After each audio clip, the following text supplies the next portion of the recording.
The members of this 21st century Bedouin caravan, one of the few still operating in Mesopotamia, are probably unaware they're walking on land that, centuries ago, belonged to a great people, the Arameans. In the course of centuries, this ancient race has left an indelible mark on world history.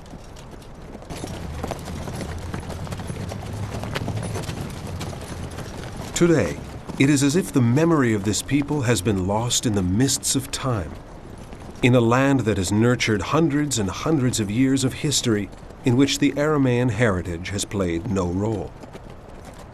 Nevertheless, enclaves of Arameans live on, a few still clinging to their roots in the Middle East, the majority dispersed in communities scattered all over the world, and all brought together by their church, the Syrian Orthodox Church, that has recorded their heritage and preserved their language.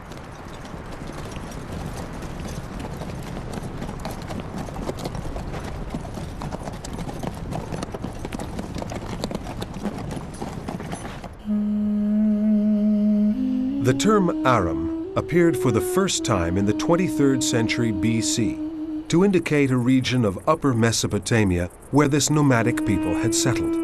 The history of the Arameans, a Semitic people which traces its lineage to Aram, son of Shem, Noah's fourth son, has its roots in ancient texts, including the Old Testament and the Quran, a heritage confirmed by recent archaeological finds. The Bible tells of Abraham, the wandering Aramean, from Ur of the Chaldees in southern Iraq, who settled for a long time with his family in the region of Aram Naharaim, meaning the Aram of the two rivers, the Tigris and the Euphrates, specifically in Haran, in the southeast corner of modern Turkey. Later, when Abraham wanted for his son Isaac a wife who was not from the land of Canaan where they had finally made their home, he sent his servant back to Haran. The servant found Rebekah, daughter of Bethuel the Aramean, son of Milcah, wife of Abraham's brother, and consequently the patriarch's great niece. When the servant first set eyes on her, she was fetching water at the well, a daily chore that continues today. Tell me, my child, who is your father? Can your father give us shelter for the night? I am the daughter of Batul, the son of Milcah by Nachor. We have no lack of straw and hay, and our home is a roomy house to lodge in. Later, when it came time for Isaac's son Jacob to marry, Isaac followed his father's example and gave his son this order. Go to Padan Aram, the house of Batul, the father of your mother, and take from there your wife, from among the daughters of Laban, brother of your mother. Jacob did as he was told, and found 3 shepherds minding their flocks near a well. My brothers, where are you from? We are from Haran. Do you know Laban, son of Nachor? We do. Is he well? Yes. Oh, that's his daughter Rachel approaching with the flock. Jacob kissed Rachel, a shepherdess like those still found today near Haran, and told her they were related because he was Rebekah's son. Therefore, he was an Aramean, just like her family. Abraham the wandering Aramean brings us to 1850 BC, but it is only in around 1100 BC that the first explicit mention of the Arameans appears in the annals of the king of Assyria, Tiglath-Pileser I, in which are recorded battles against the Alamu Aramean nomads along the banks of the Euphrates. I forded the river Euphrates 28 times and followed the Aramean people from Beshre to Tadmor, from the city of Rafik in Babylonia to the city of Anat in the region of Suhi, and to Gargamish and to the east of the plains of Srug. It was here that Dura Europos was founded as a river port and defensive point against attacks from Mesopotamia. This ancient city, founded in the 4th century BC by Seleucus, Alexander the Great's lieutenant and head of the Seleucid dynasty, was for a long time not only an impregnable fortress that defended the kingdom of Syria, but also an important trade center on the caravan route that linked Mesopotamia to the Arabian Gulf and to Antioch, the ancient capital of Syria, captured and razed to the ground by the Sassanids in 256 AD.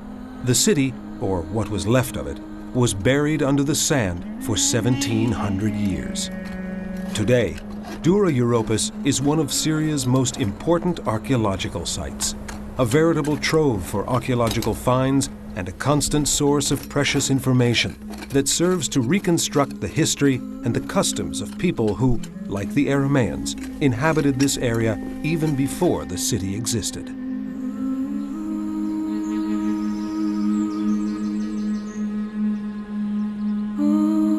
The citadel of Dura Europos overlooked the majestic Euphrates, along which the Arameans founded various city-states. Some are named in the Old Testament: Aram Soba, Aram Bit Rehob, Padan Aram, Aram Damascus. Others, such as Bit Adini, have been passed down from Assyrian sources. At the end of the 10th century BC, the Assyrian Empire started its expansion towards the west and gradually conquered the neighboring city-states that, until then, had maintained their independence. This is why documents regarding the Aramean civilization are often found in Assyrian Babylonian archaeological digs.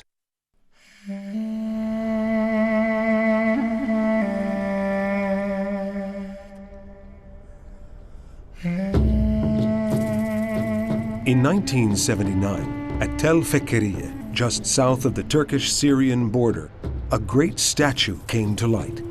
It is now in the Museum of Damascus and dates back to the 9th century BC, when it was erected by a certain Hadad Izi, a Syrian governor of Gozan for the Assyrians, king of Gozan for the Arameans, in honor of the god Hadad, lord of the water in the heavens and on the earth that brings richness, creates pastures, and irrigates all the land. On the tunic is a long inscription in the Assyrian dialect of Akkadian and in Aramaic. The Akkadian text is inscribed in the place of honor, the front, while the Aramaic text is relegated to the back. Hadad the storm god was one of the most important divinities worshipped by the Arameans. He is sometimes depicted brandishing thunderbolts, as on this stele in the Louvre in Paris. Hadad Izi of Gozan was not the only Aramean king to have left a relic that has come down to us intact. In the Museum of Aleppo, at the foot of a likeness of the god Melkart, an inscription attests to it being the statue that Bar-Hadad, king of Aram, erected out of gratitude to Melkart, his lord, who answered his prayer.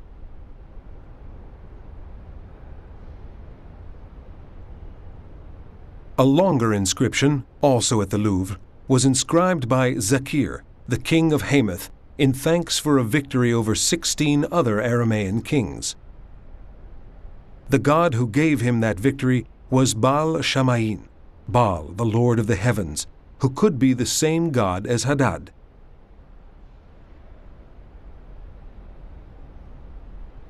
The longest of the ancient Aramaic inscriptions preserved in the National Museum of Damascus is, however, a treatise between a certain Bargaya, perhaps a high official of the Assyrian king himself, and Matiel, the king of the Aramean city-state of Arpad. In the text, Bargaya lists a series of curses against Matiel should the agreement ever be broken. If Matiel is dishonest in the dealings, let his kingdom become a kingdom of sand, a kingdom of dreams that dies like a flame. Let Hadad hurl his wrath and all sorts of disasters on the earth and in the heavens. Let him send hail unto Arpad. Let the locusts go mad for 7 years. Let not a blade of grass grow, that one can see neither vegetation nor green pastures. Let not the sound of a lyre be heard in Arpad or among its inhabitants, but only moans of desperation, crying, and lamentations. Aside from the inscriptions, there exists other proof of these Aramean city-states, such as the stone sculptures unearthed at Gozan Tal Halaf on view in the Museum of Aleppo.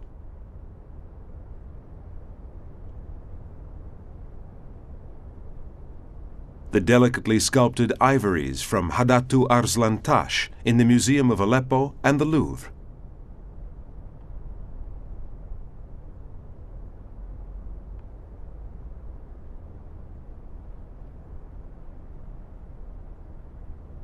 Fresco fragments from the mid-8th century, also in Aleppo. the frontispiece of the Temple of Hadad in the National Museum of Damascus.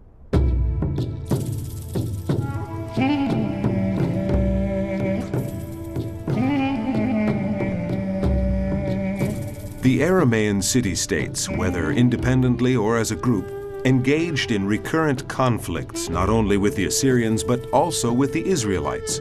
Like the Assyrians, the Israelites were defeated several times by the Arameans, who, in turn, were several times defeated by them.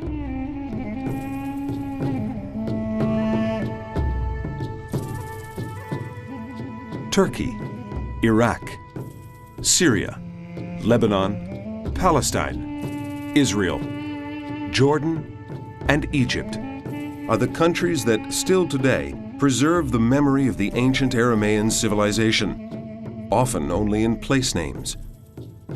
First and foremost, the Aram Naharain, the Aram of the two rivers, the Tigris and the Euphrates, the Mesopotamia of today, the cradle of the Arameans. Then Padan Aram, the field or highway of Aram. Arpad, Bit Adini, Amku, Nisibin, Edessa, the valley of Orontes, the valley of the Al-Biqa, Koba Bet Rehot, the valley of the Litani, Hamath, Sam al-Gozan, Damascus, the sites in which the Arameans played a key role from the 11th to the 8th century BC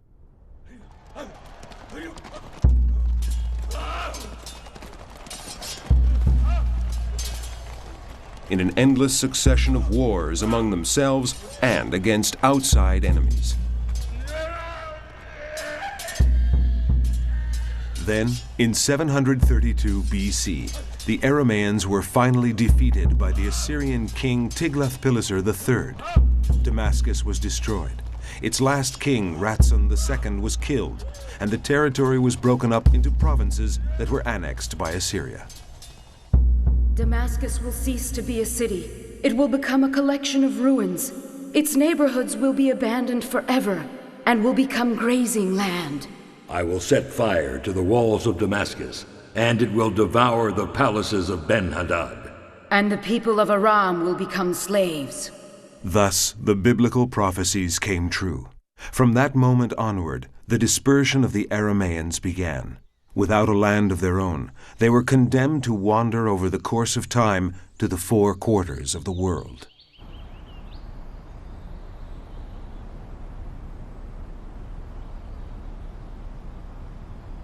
Nevertheless, in their own way, the Arameans actually conquered the world, not with arms and the might of their nation, but with a far more effective instrument, their language, that has survived through the centuries and has come down to us in the liturgy of the Syrian Orthodox Church and the other Syriac churches.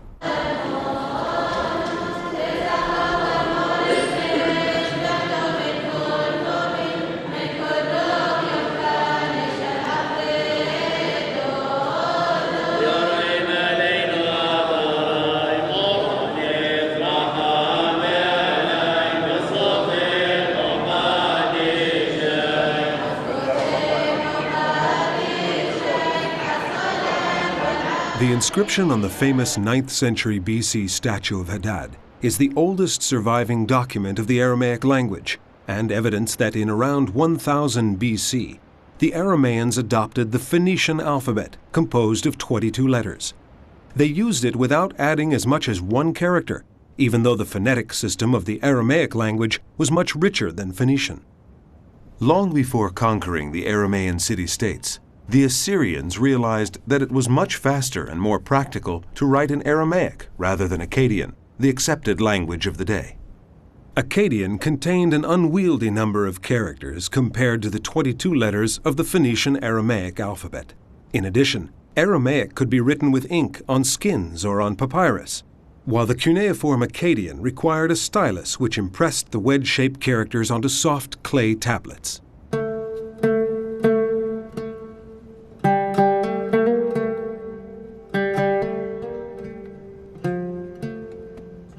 Because of its simplicity and rapidity, Aramaic soon became an international language used in official documents, in diplomatic reports, and in commercial transactions.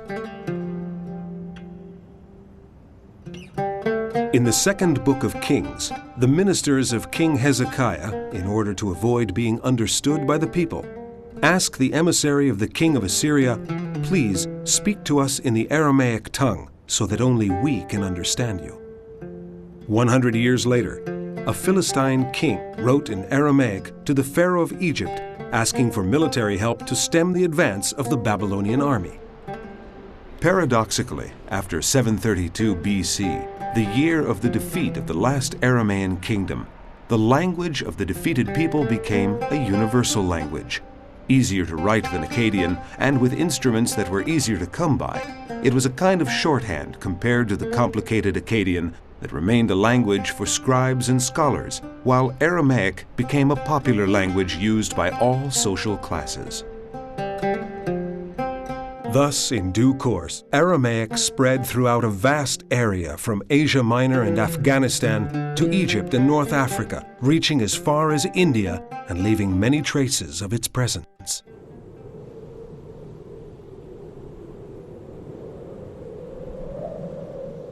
In Jordan, the spectacular site of Wadi Musa, or the Valley of Moses, is a prelude to the fascination of Petra, the capital of the Nabateans, and another source of evidence of the Aramean presence.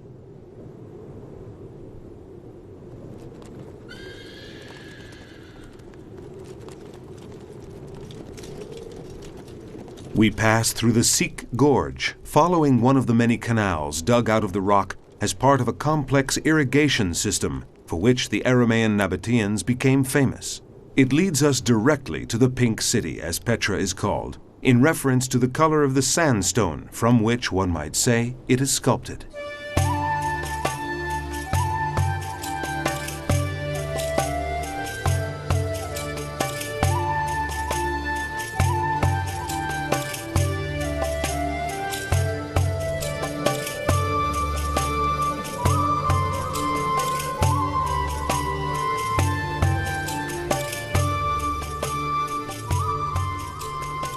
Aramaic, written in a distinctive local script, was the language of the Nabateans who flourished from the 1st century BC to the 1st century AD. They carved their capital out of the living rock. In truth, Petra was a stronghold, located strategically on the main route between the north and south of the Arab Peninsula, traveled by caravans with precious loads of incense and myrrh from Arabia, spices and silks from India, ivory from Africa, and precious skins. From this well-protected, dominant position, it was easy to raise tolls, to demand exorbitant sums for food, shelter, and stabling, and to play a key role in the commerce between merchants and caravaneers. And of course, it was easy to plunder too. Thus, the Aramean Nabateans became rich and powerful.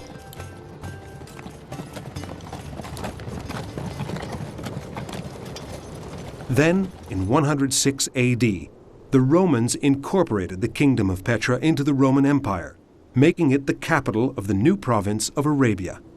This led to the development of new caravan routes, slowly diverting trade away from Petra and causing its decline.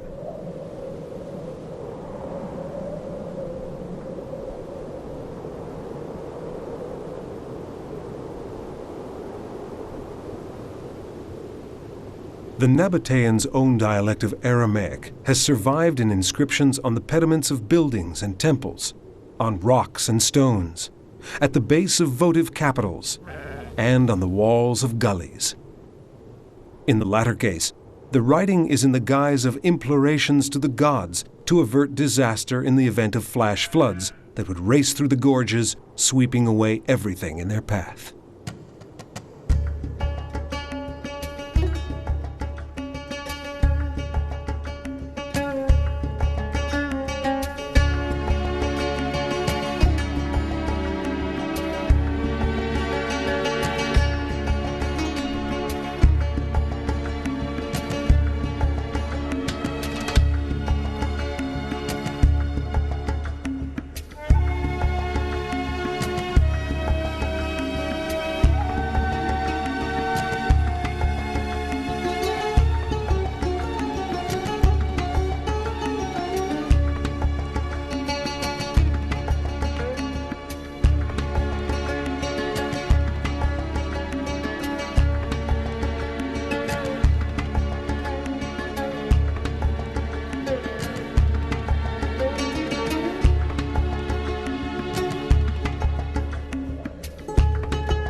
A garden of 500,000 palm trees and the imposing vestiges of what was once a large Roman city in the middle of the desert are the most remarkable characteristics of Palmyra, the ancient Tadmor in the heart of Syria, another hub of the Aramaic linguistic area. As in Petra, traces of the Aramaic idiom that used to be spoken here can still be found. The extraordinary story of this city features, among others, Zenobia, Queen of Palmyra, one of the greatest women of ancient times. Beautiful, noble, ambitious, a charismatic leader, and an indefatigable horsewoman. Zenobia addressed her people in Aramaic, wearing a helmet and purple robes. For a short period, the armies of Palmyra even managed to seize control of many of the eastern provinces of the Roman Empire.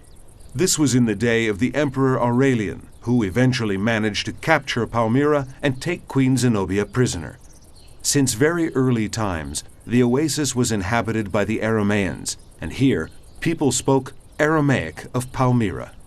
Traces of that language can be seen on the Roman colonnade along the main road. Beneath the inscriptions in Greek are the same words in Aramaic.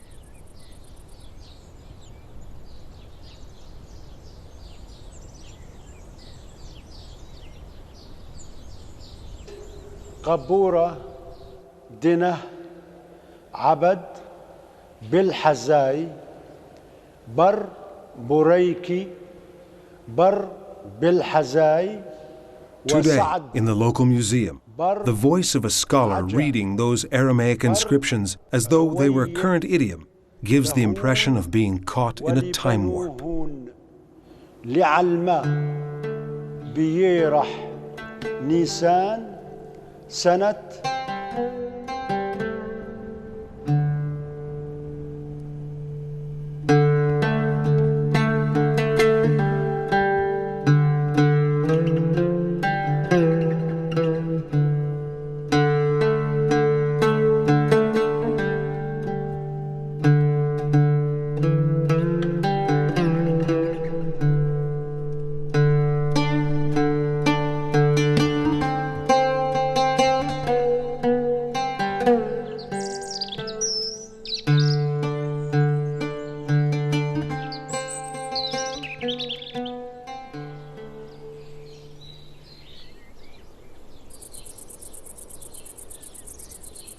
Hatra in Iraq was founded in the 1st century BC and was destroyed by the Persians early in the 3rd century AD.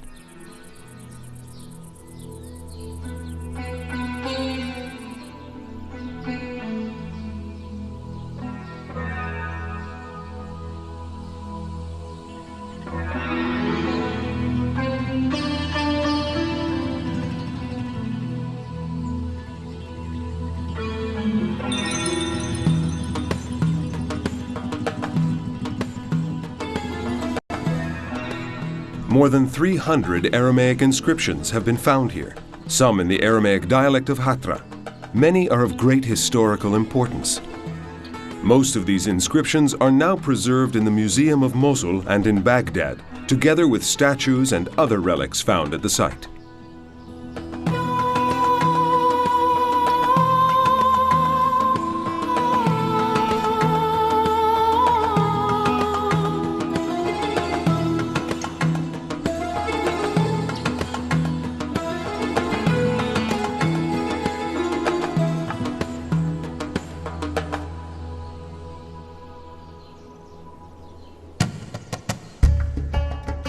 By the second half of the 5th century BC, Aramaic had become the most widespread language in Palestine, as everyday documents inscribed on pottery indicate.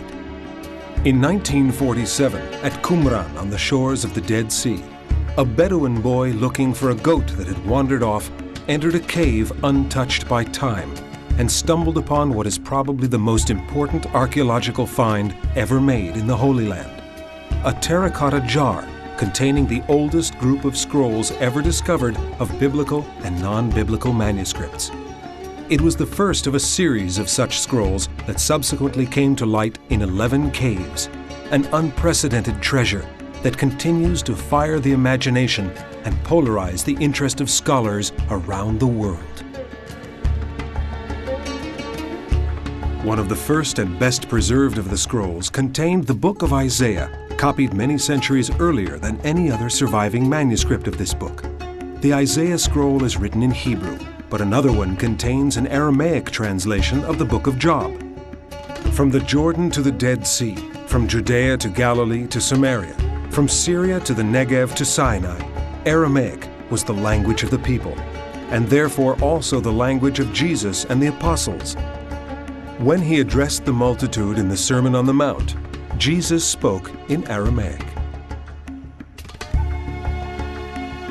بريخين ايلين ادمسكيني نون بروح ادلهوني ملكوث دشمايو بريخيني نون ايلين دابلين دهينون نتبايون بريخين ايلين ادماكي خين دهينون نرثون لرعو.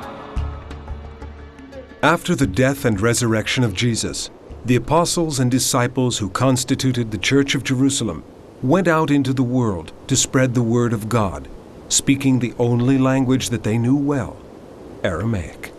So they left and preached everywhere, while the Lord went with them and confirmed the word with his great works.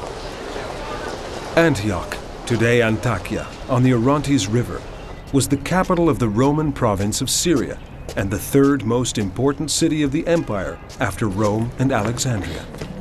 No wonder that it was one of the first places visited by the messengers of the new religion. After consolidating his role as leader of the apostles, Peter lived there for a year with Paul and Barnabas, and together they gathered many converts. The inhabitants of Antioch were sometimes skeptical and often hostile, but here the church accepted non-Jewish converts, and for the first time its congregation became known as Christians. The echo of those days seems to permeate the air around the ancient church cave on the outskirts of the city, where it's believed that Peter preached when he was in Antioch with Paul. The Crusaders added the facade at a time when Antioch was an important Christian base in Syria, but the cave still looks as it did in its primitive state. Originally, it was owned by the evangelist Luke, a native of Antioch, who gave it to the Christians so that they could have their own place to meet and pray together. Today, it's impossible for Christians not to be overwhelmed by the emotion of being in a place that has been sacred since the dawning of their religion.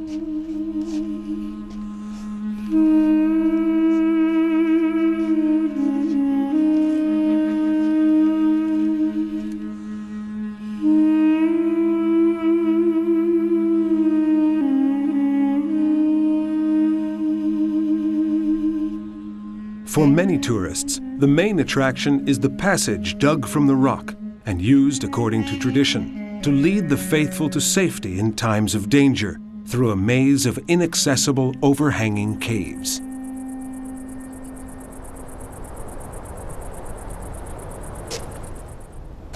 The cave church of St. Peter is still used. Pilgrims come here now and then to attend the solemn rites, unchanged by time, celebrated on special days, like the visit of the Patriarch to Antioch at the beginning of the 3rd millennium. For the most part, these pilgrims come from abroad, insofar as the local Christian community is now, unfortunately, almost non-existent.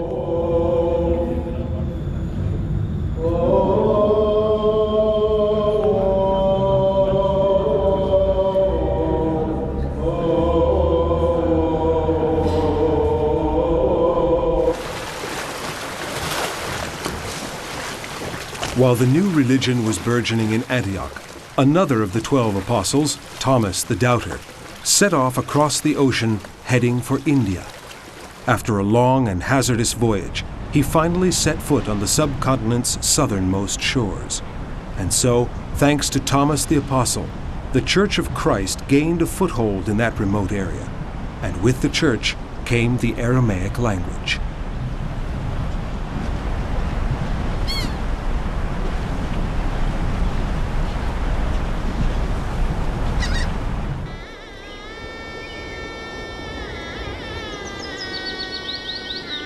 In the place where tradition has it that the apostle first encountered the native people, some rabbis who came out to greet him, the scene is reconstructed with life-size models. Nearby are the remains of an ancient Hindu temple, transformed into a Christian church after the conversion of the local people to the gospel announced by Thomas.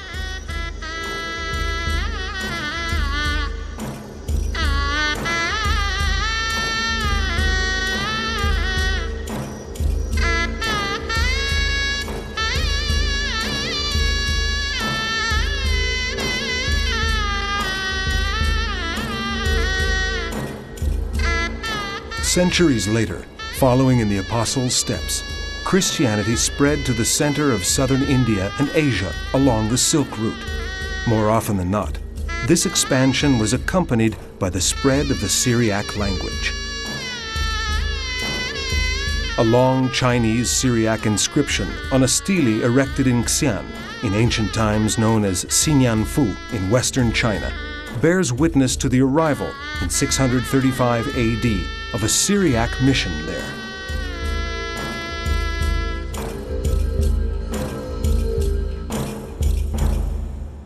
Additional evidence comes from a Syriac manuscript of the Gospel written with golden letters for a Mongol princess at the end of the 13th century that contains a portrait of the princess herself with her husband. Our quest to retrace the history of the Arameans takes us back to the biblical city of Haran in Upper Mesopotamia, one of the oldest centers of habitation in the world and the cradle of the Aramean population, the land of Abraham. And Terah took Abraham his son, and Lot the son of Haran his son's son, and Sarai his daughter-in-law, his son Abram's wife. And they went forth with them from Ur of the Chaldees to go into the land of Canaan. And they came unto Haran and dwelt there. This is Haran today. The current inhabitants are unaware of their Aramean ancestry and barely remember the name of their biblical ancestor, even though he is rapidly becoming the town's main tourist attraction.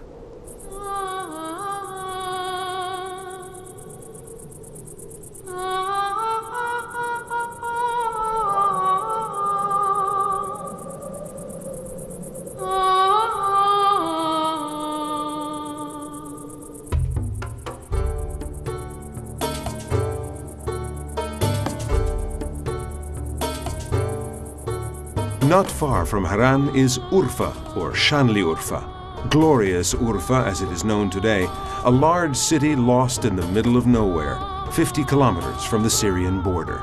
Originally, it was known as Edessa, and it is steeped in history.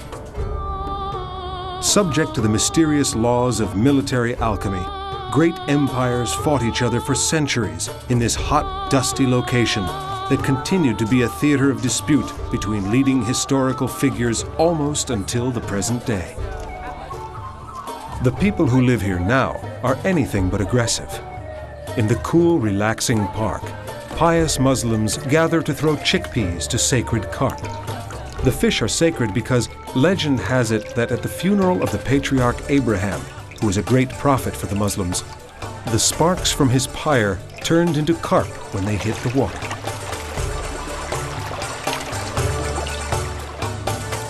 The entrance to the so-called Cave of Abraham is always crowded with pilgrims. According to a local legend that contradicts biblical history, this is the birthplace of the prophet Abraham, friend of God. Shanli Urfa is a melting pot of races and ancestries, Turks, Arabs, Kurds, and foreigners. The souk is emblematic of the ethnic mix.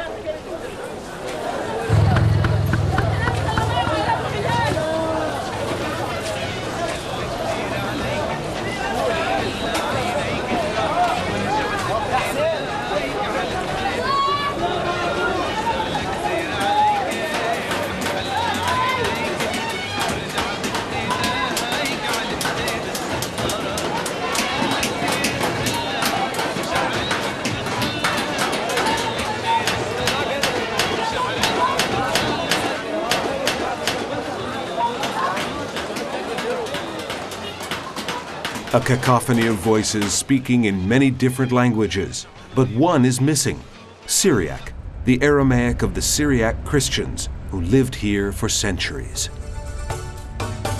Two columns known as the Throne of Nimrod, the biblical founder of Edessa, stand out against the sky on the Kale, or fortress. On one of the columns, one can still see an inscription in Syriac recording the name of Queen Shalmat, who was a member of the local royal dynasty which established itself in Edessa in the late 2nd century BC, and whose line of kings lasted until the early 3rd century AD. It is said that Abgar VIII, known as the Great, converted to Christianity in the year 206 with the majority of his subjects, and thus the city became the world's first Christian kingdom. This is more legend than history, but it is very likely that the new religion reached Edessa at an early date, making it one of the most important centers of early Aramaic-speaking Christianity. As a result, its local Aramaic dialect, Syriac, became the language both of the Syrian Orthodox Church and of the other Syriac churches of the Middle East.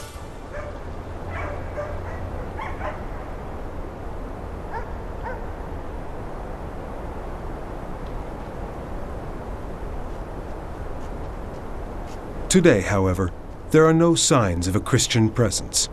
The Christian population here, as in many other cities and villages of Upper Mesopotamia, was forced to migrate, or more precisely, to flee from the hatred and persecutions that, in 1915, even took on the characteristics of genocide.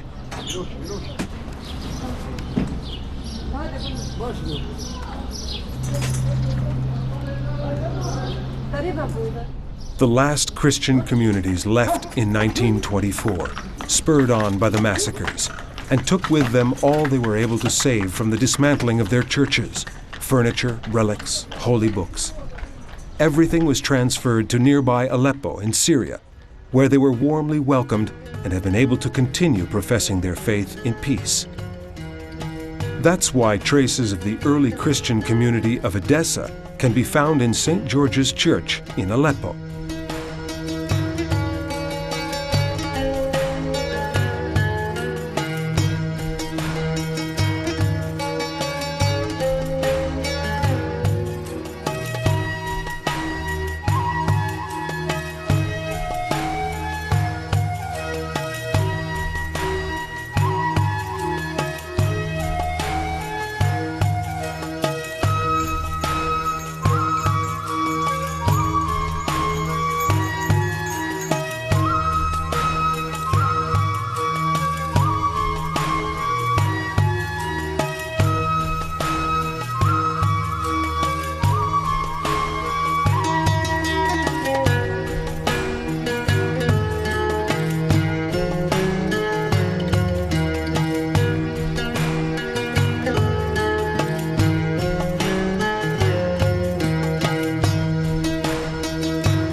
In the atrium, a modern bas-relief depicts the Aramean king of Edessa, Abgar V, known as the Black, who reigned many years before Abgar the Great.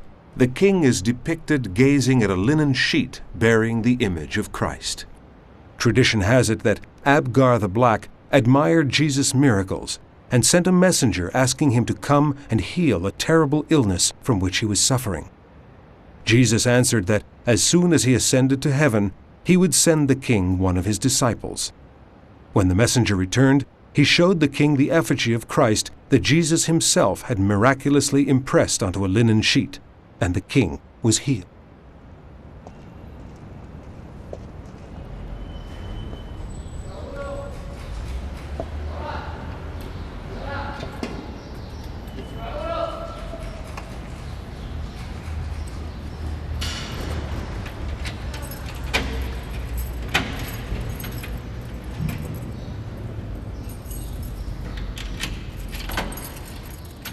3 keys are required to open the safe that contains the still intact holy books that belong to the Edessa community. Lay members of the church keep 2 of the keys, and the bishop keeps the 3rd. Among the precious manuscripts in the safe is the Chronicle of Michael the Syrian, Mor Mikoyel Rabo, dating from 1199 AD. Syriac became the literary language of all Christians of Aramean descent, both in the Eastern Empire and, farther east, in the Sassanid Empire. Syriac had its own translation of the Bible, the Peshitta, still used today. And in the course of centuries, Syriac has generated a vast amount of literature by many important authors. Saint Ephraim of Nisibin, in particular, is one of the greatest poets of the early church. It was he who coined the phrase, the hidden pearl, to describe the Christian message.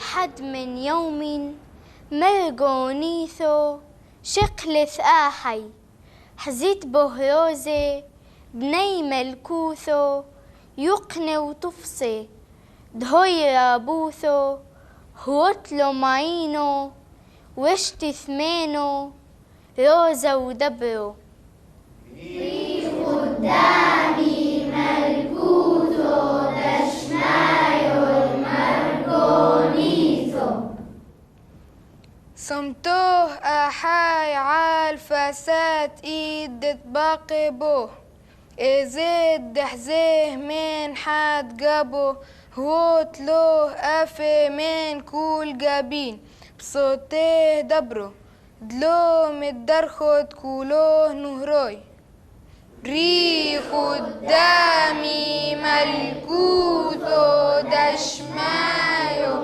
مرقونيتو بخي شفيوتو حزيت الشفيو دلوم الدلح وابدا خيوتو روزو رابو فغرد موران ضم صالالو بلو فولوهو حزيت القشتو دلوم تفالخ ريخ قدامي ملكوثو دشمايو مرقونيتو. These Aleppo school children are reciting one of St. Ephraim's poems. It is as though their voices have crossed the border into Turkey, traveling to their ancestral home of Nisibin in search of the memory of Mor Ephraim the Syrian. Mor in Aramaic means Lord, Monsignor, or Saint. Until a short time ago, here in Nisibin, known today as Nusaybin, an inscription was to be found on the walls of this church, recording the date 359 AD, which means that Saint Ephraim himself might have seen it being built, since he was still living in Nisibin at the time. We searched for the inscription in vain in the church dedicated to Saint Jacob of Nisibin, another great Syriac saint that welcomed us in the empty silence of its splendid desolation.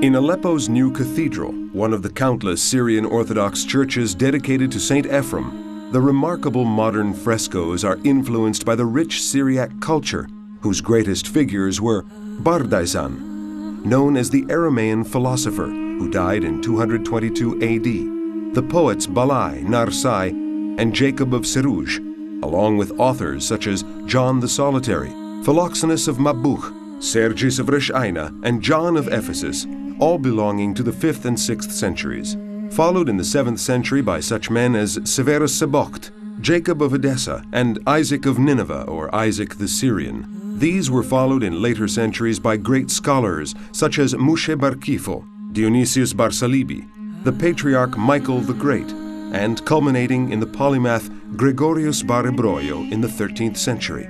Included among these illustrious figures, naturally, is Saint Afram. Late antiquity, especially from the 3rd to the 5th centuries, was a period of hermits, ascetics, and monks. The remote, often inaccessible places that these mad followers of God inhabited seem impossibly inhospitable to us in the 21st century. These men cut themselves off intentionally from the rest of the world, and the only way to find traces of them is by following goat tracks. This is Wadi Kadisha, the Lebanese Holy Valley, where there are many remains of Syriac monasteries and hermit dwellings that blossomed during that age of great mystical fervor. However, these men, who were commonly referred to as the recluses, did not embrace a life of extreme sacrifice out of an abstract love of God, an elitist need for isolation, or an egotistical life of contemplation. In 313 AD, the Edict of Constantine sanctioned the end of the persecutions and marked the beginning of freedom of worship for Christians. Being a Christian was no longer synonymous with imprisonment, torture, and death. But many members of the Church yearned to belong to the world of martyrdom of the early Christians. They yearned to be martyrs themselves, determined to sacrifice their lives in order to bear witness of their faith. This is why they made their heroic choice and subjected themselves to what was widely considered absurd hardship and deprivation.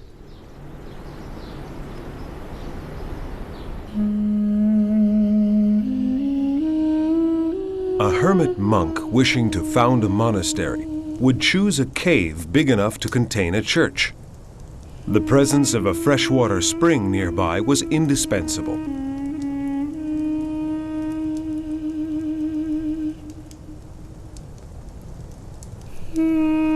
For several years, such a monk would live alone in the cave, praying and awaiting the arrival of fellow monks who would join him of their own free will, together with others who responded to his invitation. When the group was big enough, everyone worked together to build the church.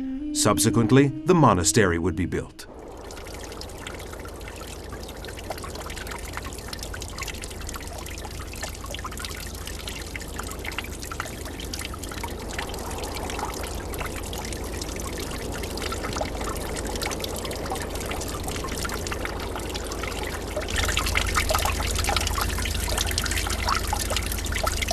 Each monk was assigned his own cave, some accessible only by rope or ladder, in which he lived a life of prayer and solitude until the end of his days.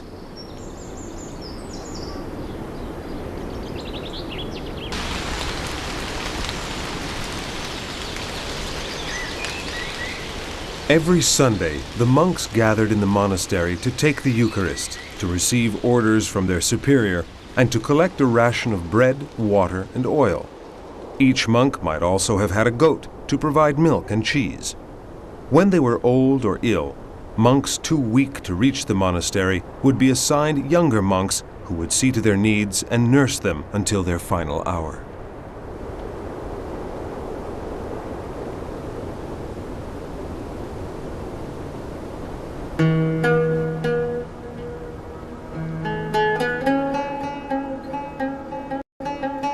Ikosayas, once a Syriac monastery, is still inhabited today. It contains a typical example of a cave church. The cave seems to offer a protective embrace and, in some places, is incorporated into the building itself.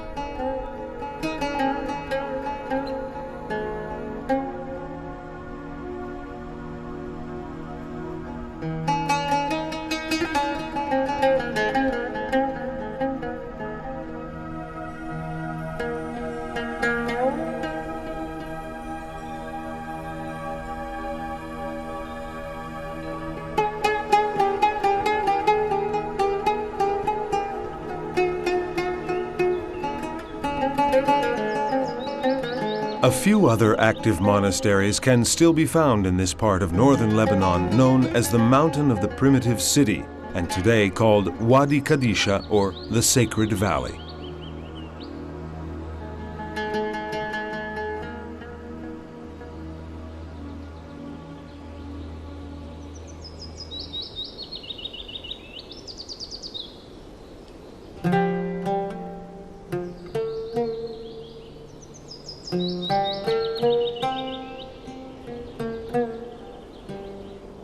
There are 3 dioceses of the Syrian Orthodox Church in Lebanon: the Diocese of Beirut, the Diocese of Mount Lebanon, and the Diocese of Zakhle. Together with believers from different countries, the faithful who live here often visit the Holy Valley, following in the footsteps of the countless pilgrims who have passed through here over the centuries on their way to the Holy Land. One of the most popular destinations is still the Monastery of Ikosayas and its original place of worship dedicated to Saint Anthony, who was considered a specialist in healing mental illnesses. Curiosity brings many tourists here to see where the mentally ill were healed long ago, and the high caves where the most dangerous cases were held in chains.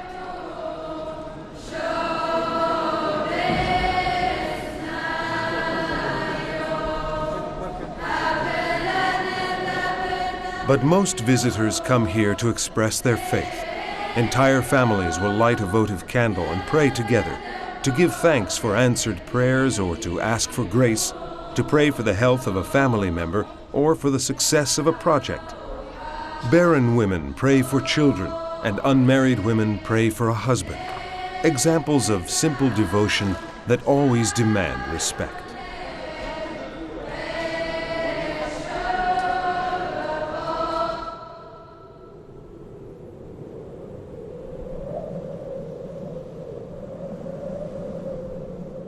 From Lebanon's Bekaa Valley, it's not difficult to reach Ferzol Mountain, with its rock face punctuated by 6 levels of pre-Christian cave tombs that were taken over centuries later by Syriac monks and transformed into dwellings.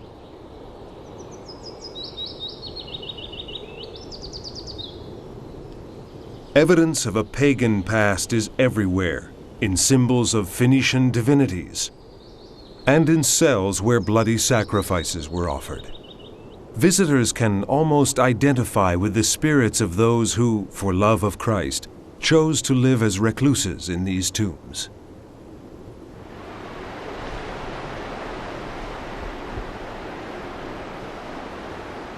Dominating the upper reaches of the Orontes River in the Bekaa Valley is the Cave of the Monk.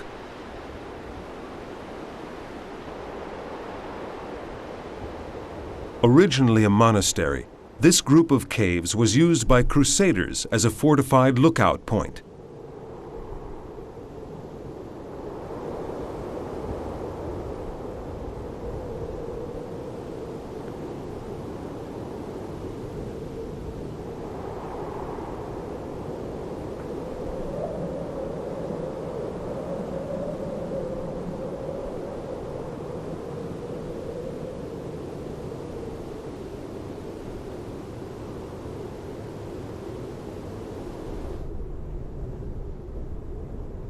The vaulted ceiling is darkened a smoky black by torches and fires kept constantly alight to protect the cave's inhabitants from the merciless cold of the long Lebanese winter. Those who make the climb up here are rewarded by the simple signs of devotion that refer not to the Crusades, but rather to men whose eyes looked heavenward, men who chose to live in these austere caves during their earthly lives.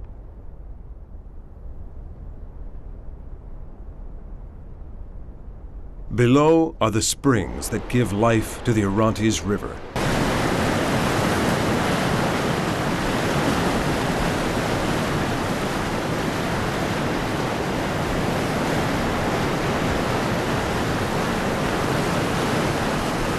In Aramaic, the Orontes is called Alazi, the Rebel River, because an optical illusion often gives the curious impression that it flows uphill. The river flows in a wide arc through 3 countries, Lebanon, Syria, and Turkey. Ever since ancient times, it's been harnessed to power water wheels and still serves irrigation canals that turn arid, unfertile land into rich soil.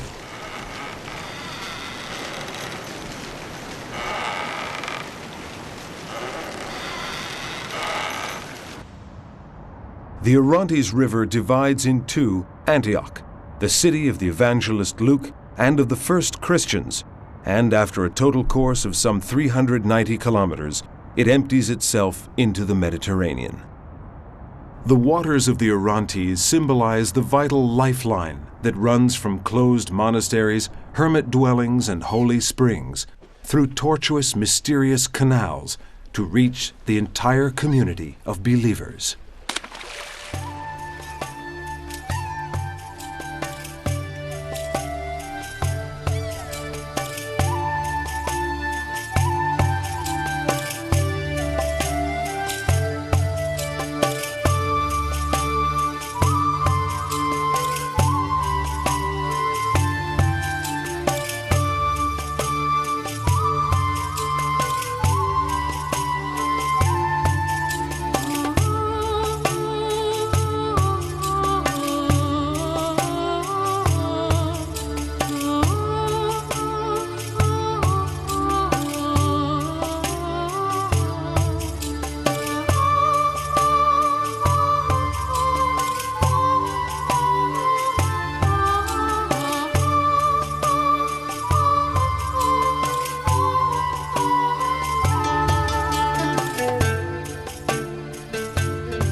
Jubaddin, a Muslim village tucked away in the mountains of Chamoun to the north of Damascus.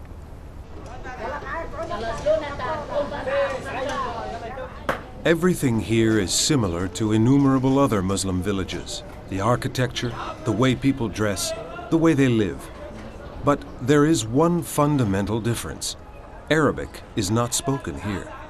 The people speak Aramaic, or rather, a dialect of Aramaic related to Syriac. Indeed, the inhabitants of this Syrian village are direct descendants of those Aramean peoples who, many centuries before Christ, inhabited Upper Mesopotamia and then moved south to lay their roots throughout the Middle East, from Turkey to Iraq, to Syria to Jordan, Lebanon, Palestine, Saudi Arabia, and Egypt.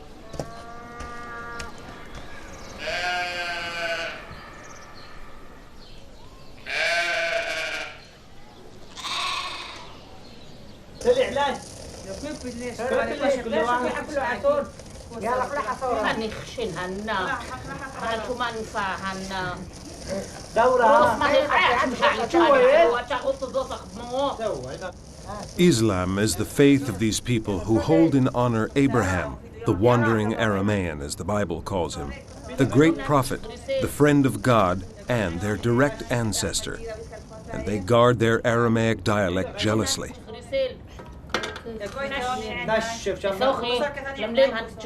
Over 3,000 years ago, their ancestors used the same language.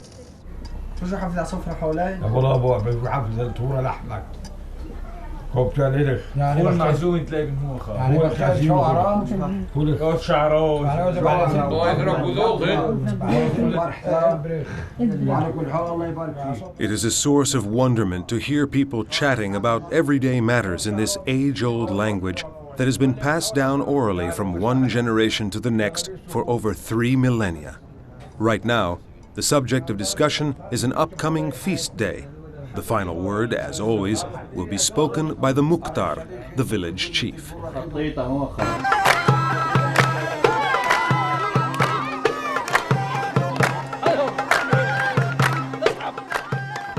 The songs are in Aramaic. Even modern songs are translated from Arabic into the ancient language that parents teach their children, who in turn will teach their children and grandchildren.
Ma'alula, another small town to the north of Damascus, where Aramaic is also spoken. The name has Aramaic roots. Ma'alula means entry. This time, the inhabitants are mainly Christian.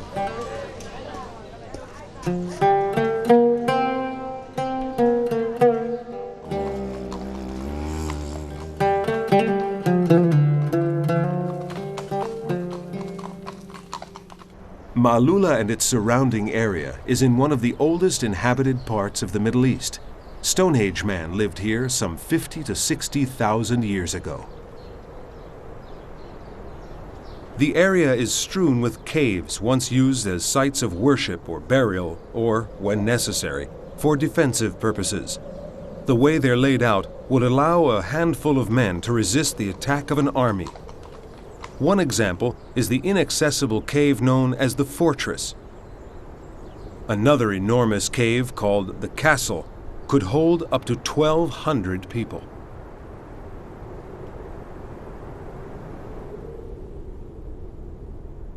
One of these caves, originally a place of burial, houses traces of the first Christian settlements dating back to before Ma'lula was developed outside the caves. A cross and a bird, possibly a pelican, the symbol of Jesus. A vandalized carving of the Virgin and Child. A peacock that symbolizes immortality. A Greek inscription that refers to Christ's victory over the pagans, and a symbol of the Trinity.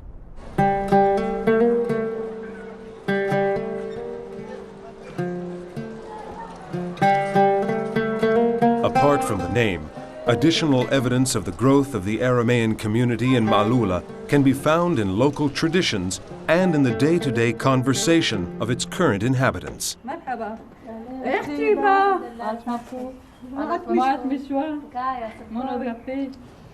على الله تعود.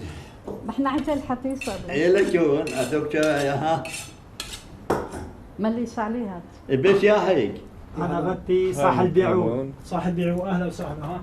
أنا صاحب بيعو. In the course of the centuries, the Aramaic language was divided into various dialects: Nabatean, Palmyrene, Mandean, and Syriac, in addition to the dialects spoken in Jubbadin and Ma'lula in the Chamoun mountains. In the highest part of the village is a typical Ma'lula house. It's the home of a 105-year-old woman, a shrine for the memories, emotions, and illusions that have filled her long life. She talks about them in Aramaic, the only language she knows, and one of the few things that have never changed for her.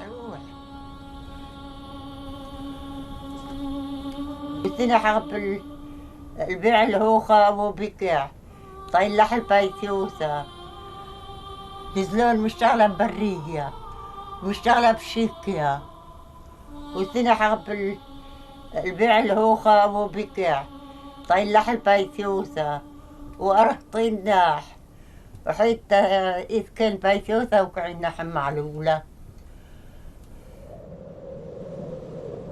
After the Emperor Constantine's Edict of Milan in 313 AD, communities like Ma'lula emerged from the safety of the caves and gained importance as centers of Christianity.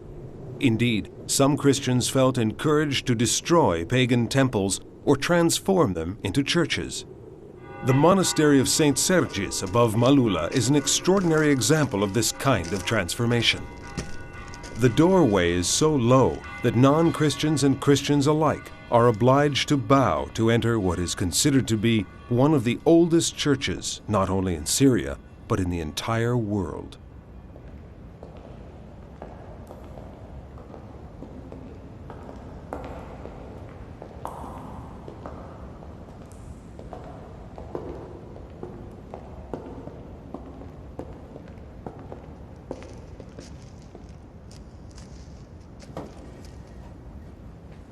باسنا جناح من شيزا آمين تقدش اسمك ويثالي ملكا جفكن أبونا حتي بشمو تقدش اسمك ويثالي ملكا جفكن إروتيا إخ بشمو تجيبا على لا أتلاح رحمة أخر يوم وفريلة تيودا.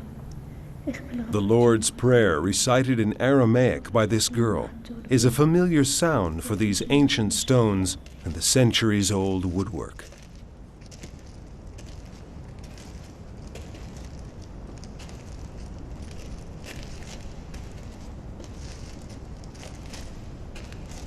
Probably built around the year 325, the year of the Nicene Council, the church is a visual representation of the transition from ancient paganism to the Christian Revolution. That transition is physically embodied in some of the wooden beams that scientific tests have shown are over 2,000 years old, and by a pagan altar with a hole through which sacrificial blood would drip to be collected in jars. This means that parts of the building date back to before Christ. For some people, the use of pagan elements in a Christian church might be considered sacrilegious. But to believers free of prejudice, it's a sign of the deep change that occurred in the hearts of men with the advent of Christ. Legend tells of a Christian girl called Tekla, whose father, a pagan and perhaps a king, wanted to marry her off to a pagan officer. While trying to escape from her father's soldiers, Tekla found her path blocked by a high rock face. The girl prayed to the Lord to give her an escape route. Suddenly, the rock face split open to reveal a passage that became known as St. Tekla's Gorge. The gorge became the girl's home, and after her martyrdom, St. Tekla was buried here. Every day, pilgrims from all over Syria and from other countries visit the monastery sanctuary of St. Tekla in Malula that houses the saint's tomb and relics.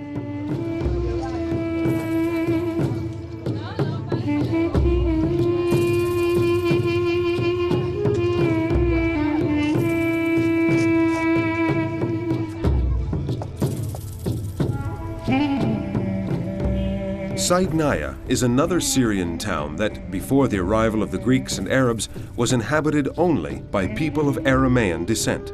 The Aramaic heritage is reflected by the town's ancient name, Danuba. Like Malula, evidence of prehistoric Saidnaya lies in caves where pre-Stone Age objects have been discovered. The town's recorded history began in the indestructible monuments erected by the Greeks during their 400-year occupation. The Christian tradition is evident in the many local churches and monasteries, the most important of which is dedicated to Our Lady of Saidnaya. Built 1,500 years ago, it was known as the Fort due to its impregnable defensive position.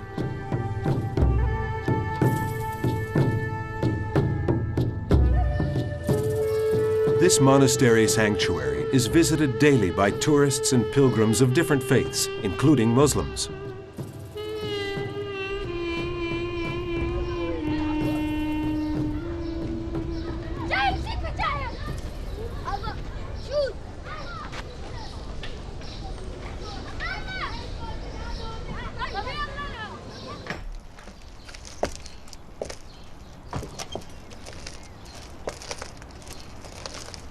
The monastery and sanctuary are looked after by nuns of the Greek Orthodox Patriarchate of Antioch, to whom Christians of the Byzantine Church who speak Arabic answer. The nuns are also responsible for restoring antique icons and safeguarding a veritable treasure trove of ancient manuscripts. Although these are now in Arabic, in the Middle Ages, Saidnaya was an important center for the copying of Syriac manuscripts. These are only some of the books from the monastery's original library. Many more have been burned, stolen, or destroyed by the ravages of time.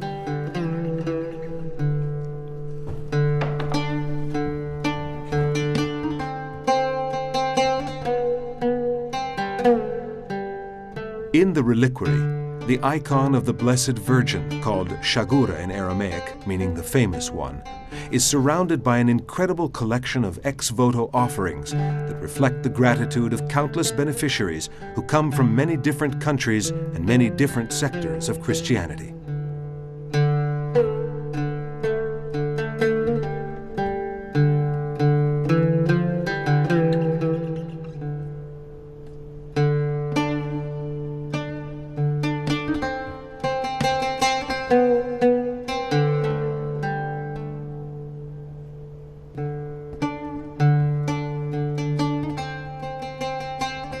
The roots of this Christian eclecticism can be found in the life of Saint Simeon Stylites. Simeon was born in Cilicia in 390 and later moved to Syria. After subjecting himself to intense acts of contrition and mortification, he moved to a mountain near Aleppo. Here, he built a column on which he lived and preached ceaselessly to ever-growing crowds of people, who flocked to him in hope of his blessing or to be healed. The name Stylite, from Greek stoulos meaning column, was given to his followers who became known as Stylites. The base of his famous column is still visible today in the monumental remains of the church named after him at Kalat-Siman, or the citadel of Saint Simeon. The column was 36 cubits or 15 meters high, and from its summit, the saint healed, solved disputes, and preached social justice until his dying day.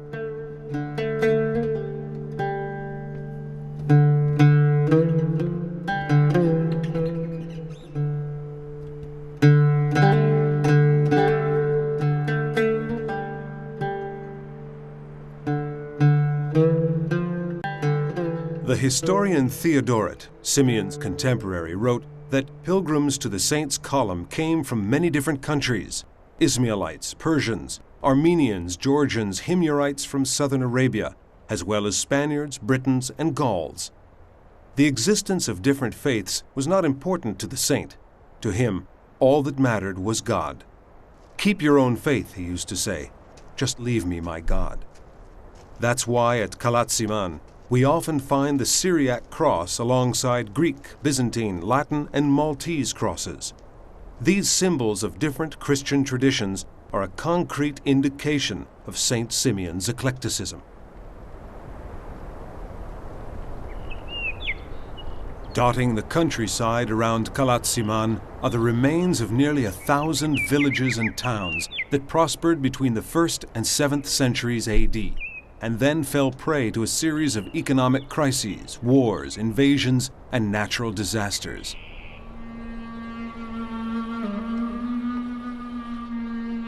These are the famous dead cities of Syria's northern limestone hills.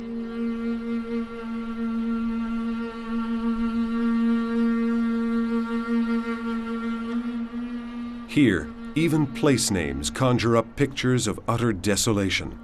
This valley is called the Valley of the Wind's Door.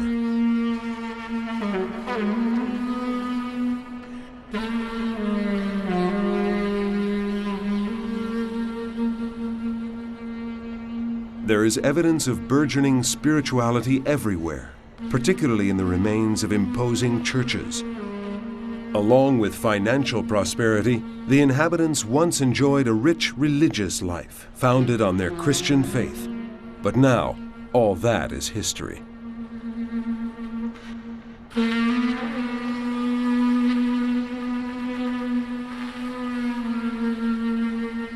A walk through the ruins and rubble of what were once architectural jewels and centers of Christian spirituality is a sobering experience.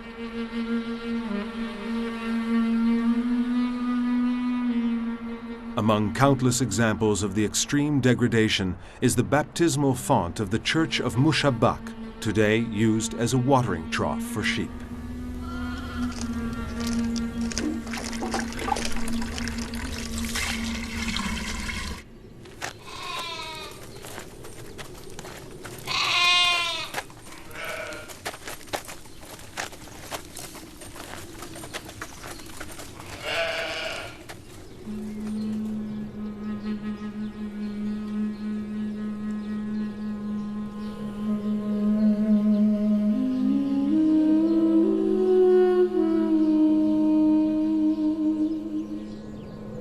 The once magnificent Byzantine church of Kalb Lauze, that means almond heart, is another example of past splendor. Fortunately, in modern Syria, the idea of persecution or even religious discrimination is absolutely foreign. Perhaps one day, this extraordinary Christian heritage will be safeguarded in the measure that it deserves. It's a priceless treasure for Syria, as well as for the rest of the world.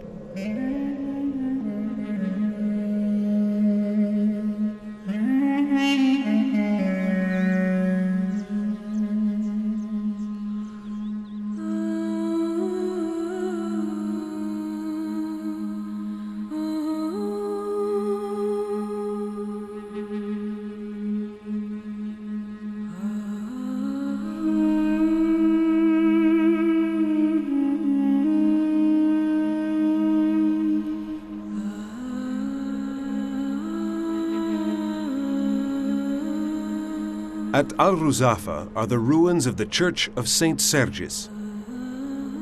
The Bedouin tribes of Syria, many of which were Christian, were particularly devoted to St. Sergius and often visited his sanctuary in Ruzafa. Here, too, there is evidence of the ancient Syriac liturgical rite, for example in the characteristic bima, the dais in old Syriac churches from which the priest read the holy books.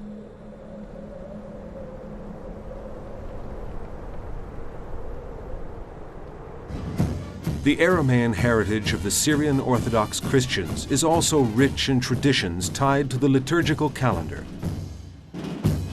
These are celebrated with great enthusiasm and much ceremony, and include a contest held on Palm Sunday, during which people try to touch the holy palms carried in procession by the bishop, and the washing of the feet ceremony on Holy Thursday that takes place here at the archaeological site of Kalat Simam.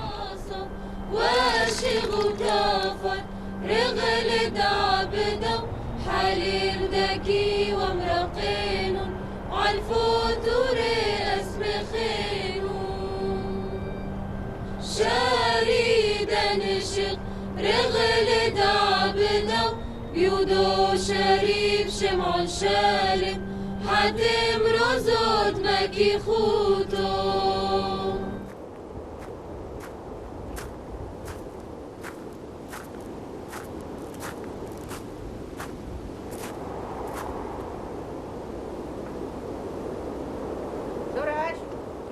Sadat is a small town in central Syria. In the solitude of the Church of St. George, a group of girls practices an Aramaic song, the most beautiful and simple of prayers taught by Jesus, the Lord's Prayer.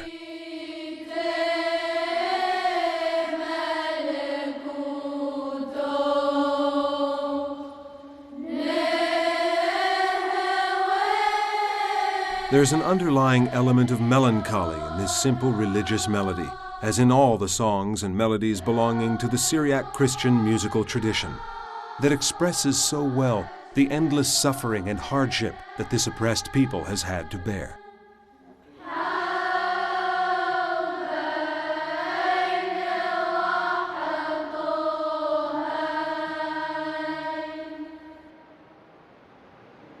The walls of this church, like the walls of the churches of St. Sergius and Bacchus in the same town, are decorated with ancient frescoes depicting scenes and people related to the Christian tradition and to the Syrian Orthodox Church in particular.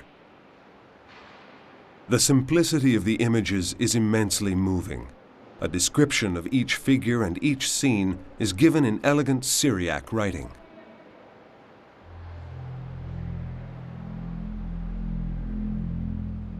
A large number of ancient manuscripts and holy books written in Syriac is preserved here. Deplorably, the congregation treats with great familiarity priceless books that warrant a greater sense of preservation.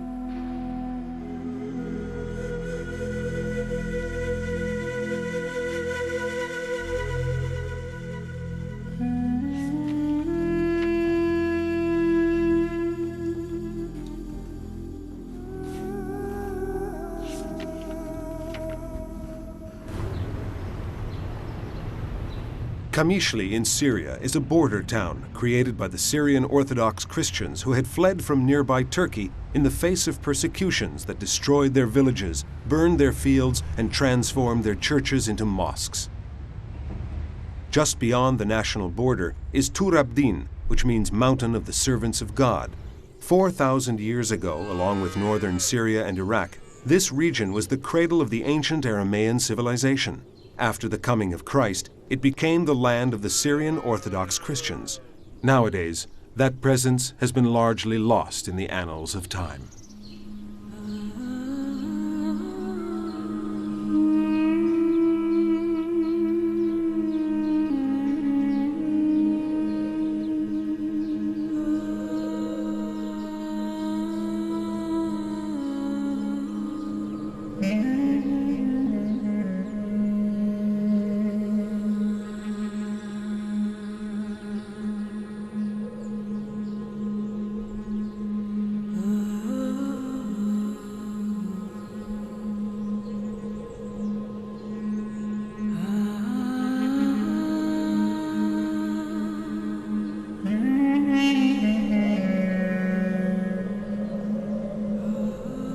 Kafro, Bazibrin.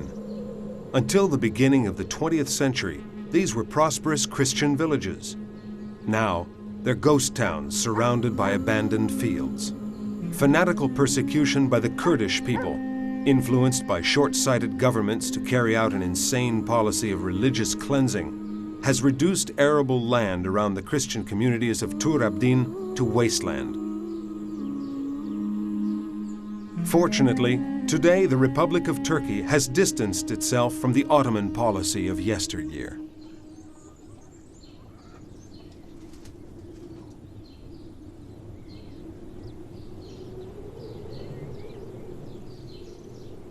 The last Christian family to live here in the village of Urdnus, now called Baglabasi, was massacred in 1992 by Muslim Kurds who had been promised their victims money and land in return. The 5th century church of St. Kyriakos is locked up. A Muslim woman keeps the key.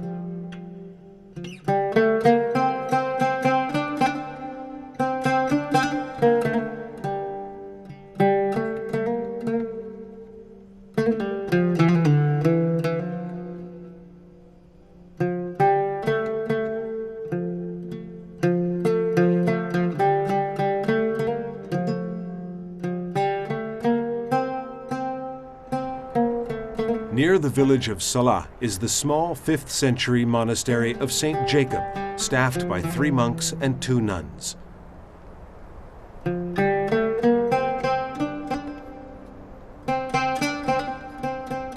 Today, there are only 2 lay members in the Christian community that used to flourish around the tomb of the saint.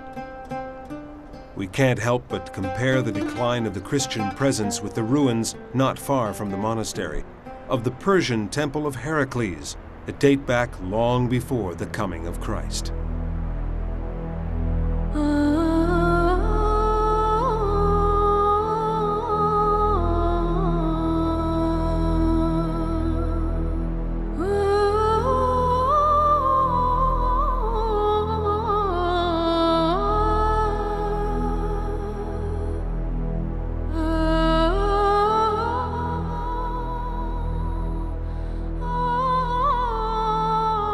Near the remains of the 8th century San Sobo in Ha is the Church of the Virgin Mary, whose origins go back to the early centuries of Christianity.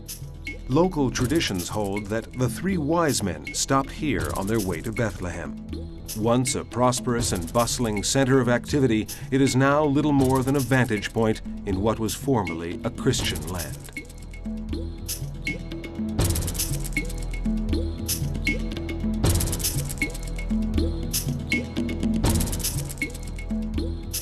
Ainvardo was founded, like most places in the area, before the coming of Christ.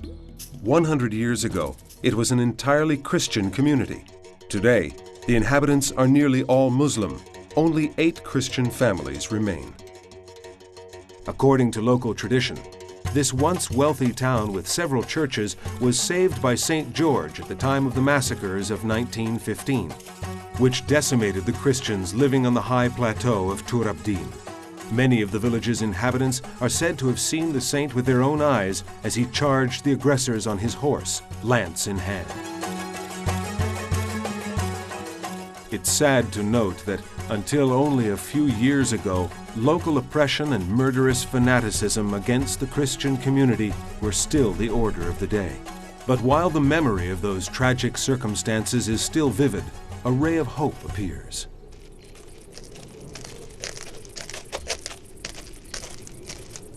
A few Christians have decided to remain here, stubbornly eking out a precarious living in the firm belief that centuries of violence and murder belong definitively in the past.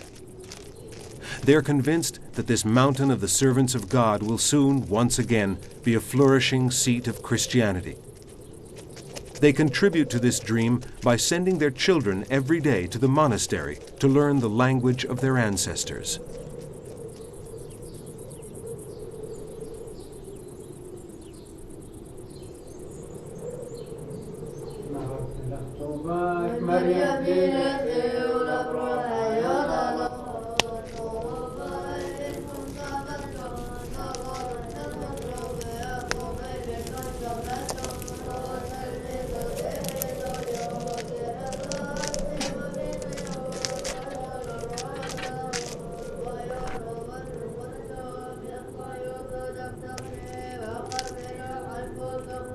Three monks, 2 nuns, and their young pupils are the congregation of the 4th century monastery of Malki, another outpost along the symbolic Christian defense line in the Tur Abdin mountains.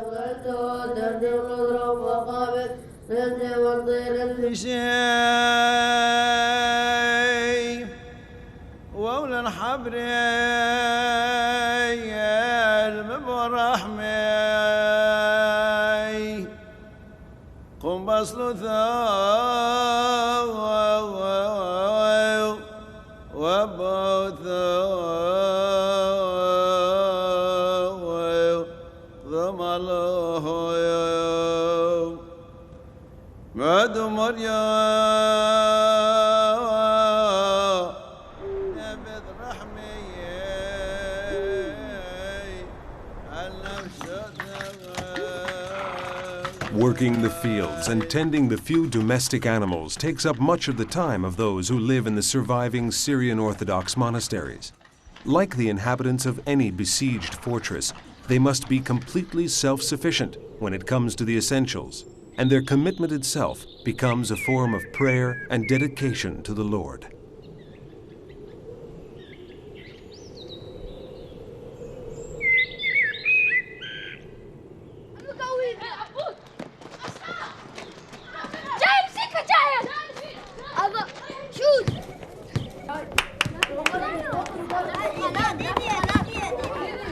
How many young martyrs have died here? But today, perhaps more than anywhere else, these children offer hope for tomorrow.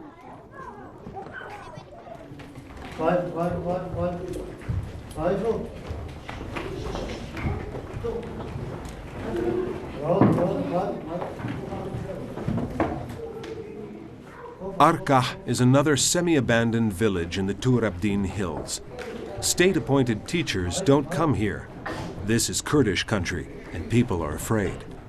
This teacher is a volunteer sent by the bishop. Perhaps he too is afraid, but he has a mission to accomplish.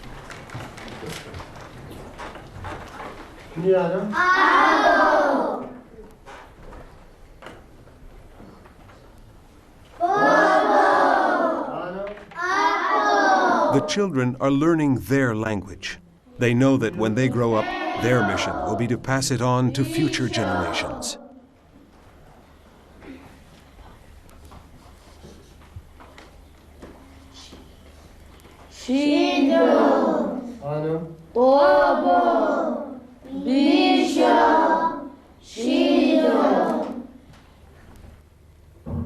The parish priest insists we join him for lunch at his home. His eldest daughter prepares typical local dishes, and in our honor, the village Mukhtar joins the party.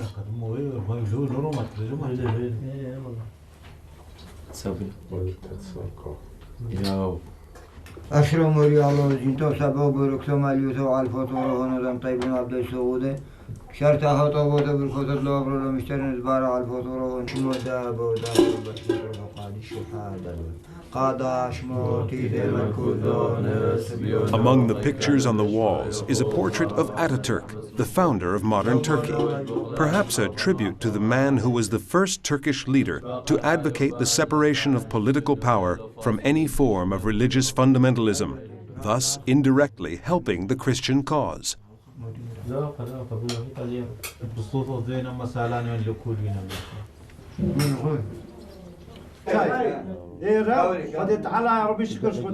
The parish priest of Keferdze also invited us to his house. Another sign of hope for the future is that 15 Christian families and 15 Kurdish families live peacefully side by side in his village. This is why he sometimes has visitors with whom he speaks in Kurdish.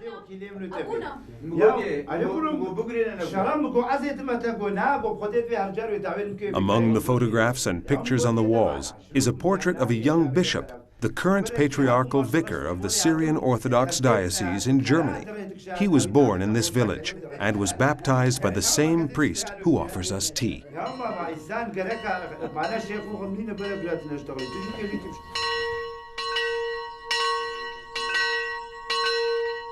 The church, dedicated to Saint Ozozoil, dates back to the 5th century.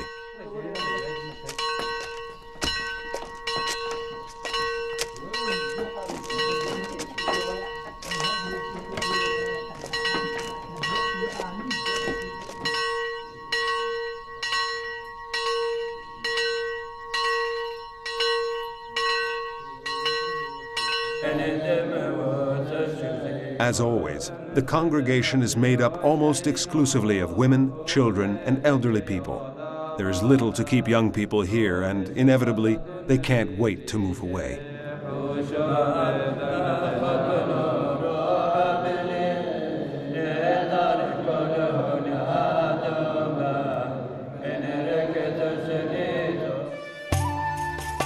There are still a few villages where the original ethnic identity is intact.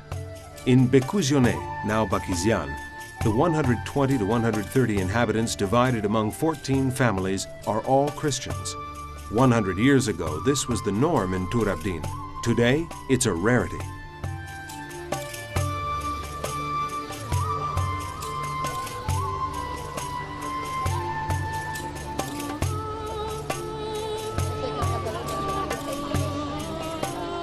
The village prepares for a celebration. In every house, women are busy cooking traditional dishes. Bread is made according to a centuries-old recipe using wheat flour ground with a mill that probably looks much the same as those used in Noah's time.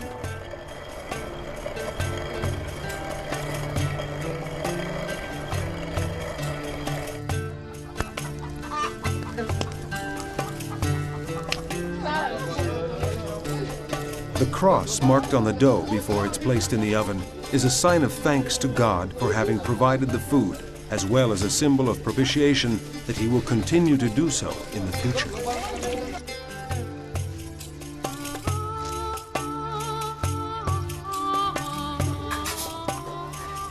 Easter eggs are decorated according to an age-old ritual.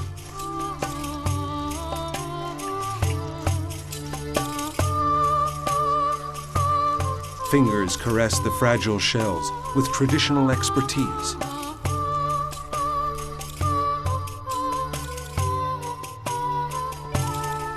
The eve of this celebration is no different to the eve of such celebrations anywhere else in the world. Unmarried women prepare to look their most attractive, just in case there's a future husband at the party. The older women give advice and offer alternative solutions.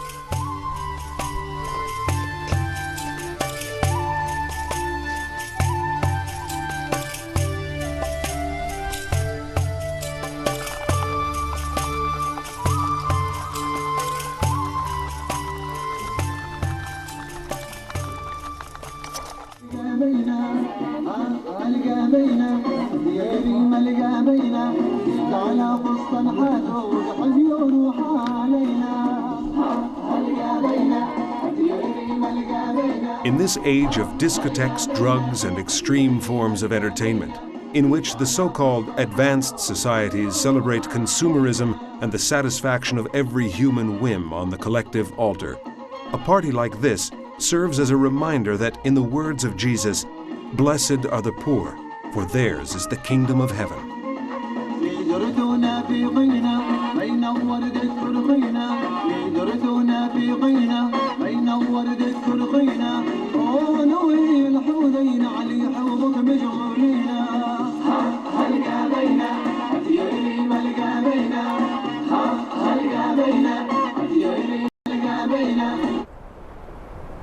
Despite improved conditions for Christians in Tur Abdin, their survival has not received the all-clear. Danger may still lurk in the embers of fanaticism that constantly smolder in this region. The Syrian Orthodox Church is the institution that champions the cause of the Aramean population, and it does what it can. The role of protector and guardian is delegated to the parishes and to the few remaining monasteries, the real strongholds of Tur Abdin's Christian fabric.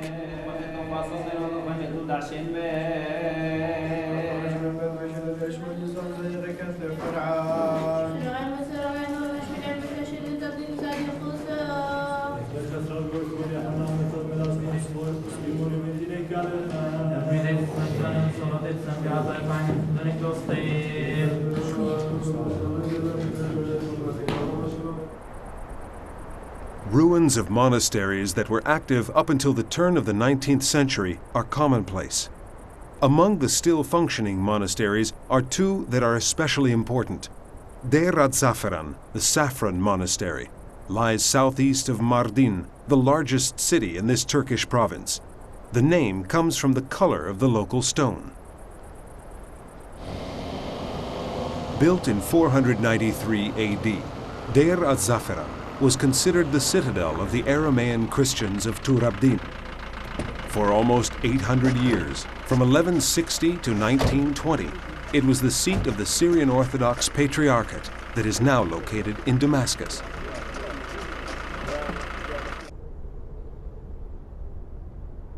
Today, only 2 monks live here. With the help of a handful of lay volunteers, they run a school for orphans and tend to the religious needs of the local congregation.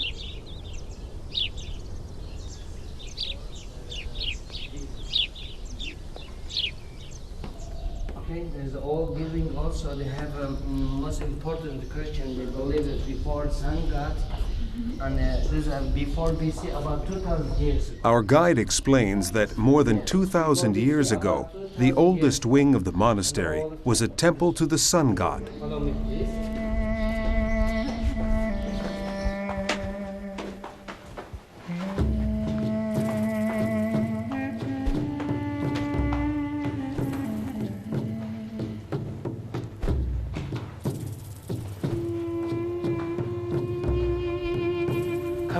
Come in, don't worry, come in.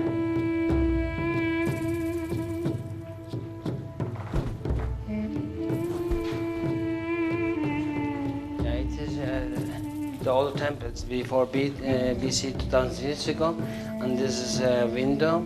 The sun raising the There was a window here, facing east, before which pagans would gather to worship the rising sun. Come worship for sun. And this part is for sacrifice, and people they give. In the sacrificial area, animals were offered to the sun god. More important is ceiling. You can see ceiling without. These stone slabs are fitted together without the use of mortar or metal braces. They're approximately 2 meters high and simply fitted next to one another in 6 rows to the left and 6 rows to the right of a central row of keystones. They hold each other like that.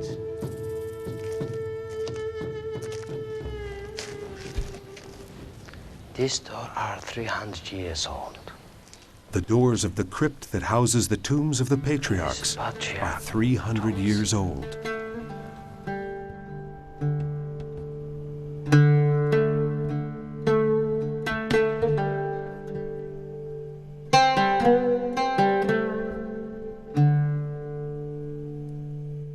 The church, with all its stucco work, ornamentation, furniture, and altars, is the work of Aramean craftsmen.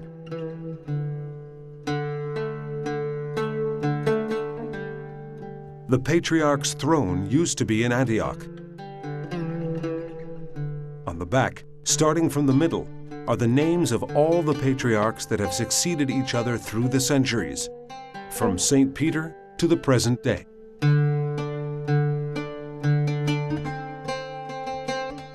"300 years ago, these litters were used to take the patriarchs on long pastoral journeys along the rough, often hostile roads of Tur Abdin. The altar of the Virgin Mary is a masterpiece of Aramean craftsmanship. It's entirely made of walnut wood, joined without nails or metal braces. At the foot of the altar is a fragment of the mosaic from the cave of St. Peter in Antioch that dates back 1,600 years.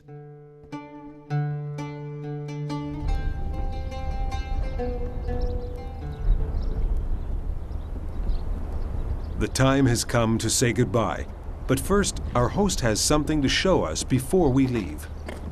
Look, down in Syria, Damascus, Patriarch. And those were monasteries. Mor Yaakov, Virgin Mary, destroyed by the enemies of our faith because religion hatred.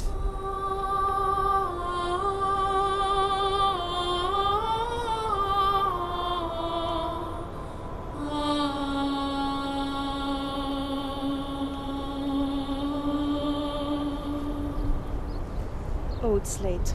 We have to get going if we want to arrive to Mor Gabriel before it's dark. All right, because when you come down, Mor Gabriel, doors closed, right.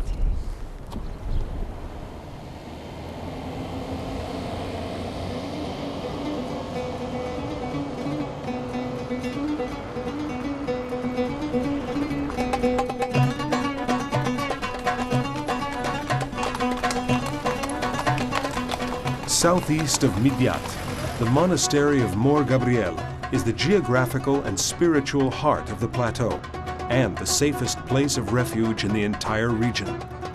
Founded in 397 AD, it's not only the oldest surviving Syrian Orthodox monastery in Turkey, but also the most active one.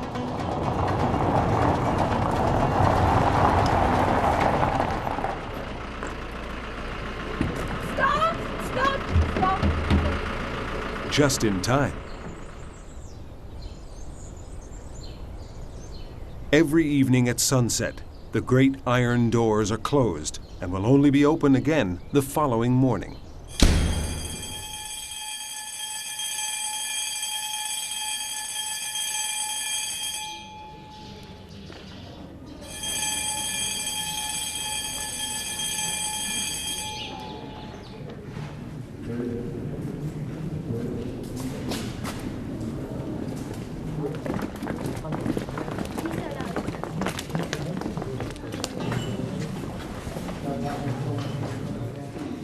Among the many activities here, the most important is the school.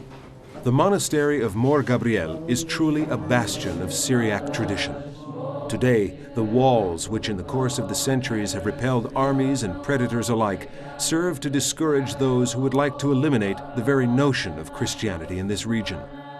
The monastery of Mor Gabriel is the seat of the Archbishop Vicar of Turabdin, who has the heavy responsibility of keeping Syrian Orthodox Christianity alive in the land of its birth, and, when necessary, of offering the faithful a refuge in the monastery itself.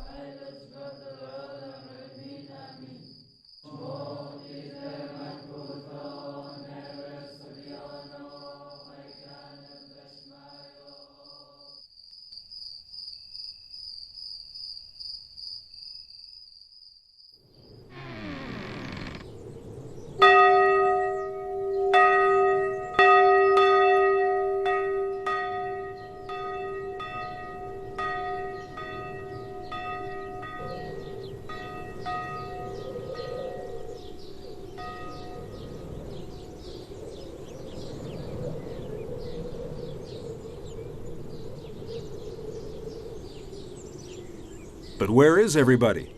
Oh yes, of course. Today's Sunday.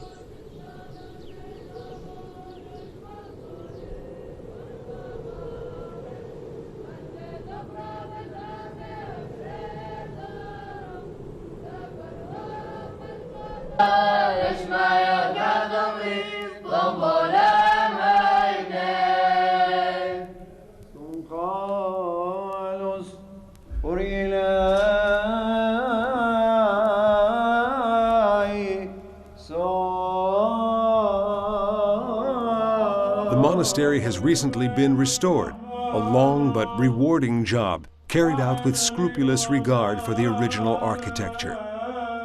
This is especially true of the church, that for years was used as a stable by Muslim hordes, who showed no respect for the tombs of over 12,000 slain Christians.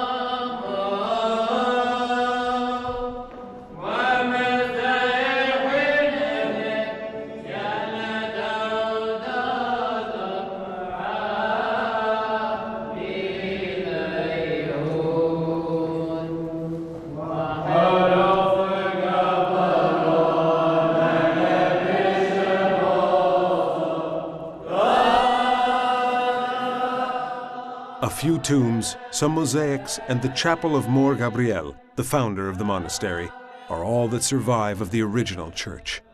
Renovation of the chapel included the narrow passageway through which the saint entered and left his cell to join his brothers or to pray in the chapel.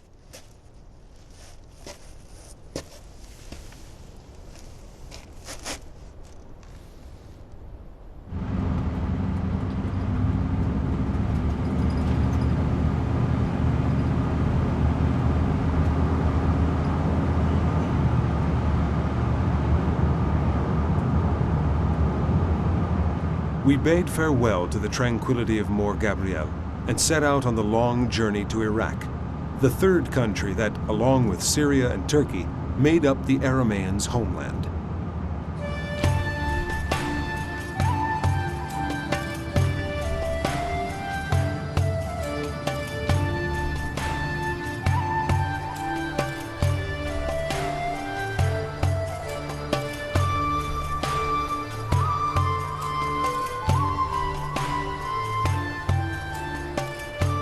After overcoming a few unexpected bureaucratic problems, we arrived at the Marmatai Monastery in the region of Mosul.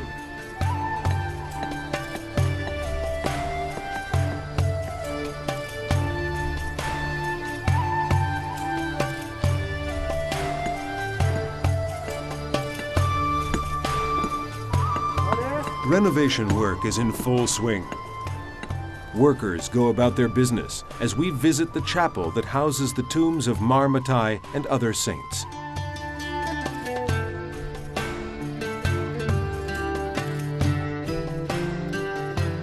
Among them is Gregorius Baribroio, who lived in the 13th century and is the most famous of all Syriac writers.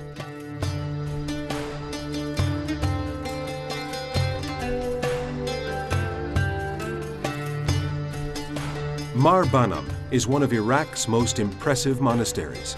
It was built on the site where, in around 382 AD, Prince Banam was murdered with his sister Sarah and 40 other Christians by order of his father Sennacherib, Lord of Nimrod, who would not tolerate his children's conversion to the religion of Christ.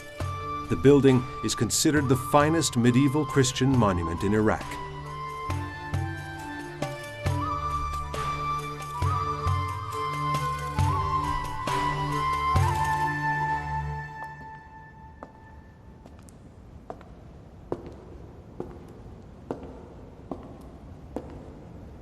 The church was built in the 12th or 13th century and has two magnificent bas-reliefs, one of Mar Banam on horseback triumphing over the devil, the other of Saint Sarah being baptized.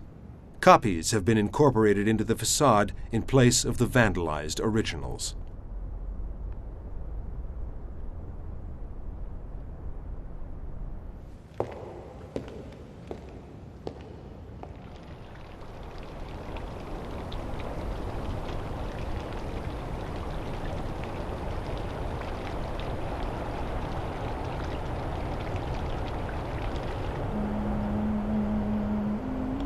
Behind the monastery, on the actual site of the massacre, is a mausoleum that houses the remains of the two saints and the faithful who died with them while praying for the forgiveness of their persecutors.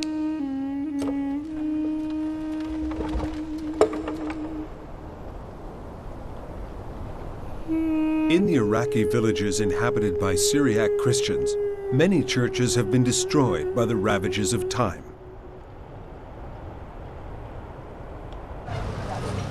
But, as in Bartele, near Mosul, many new places of worship and community activity have been built in recent years.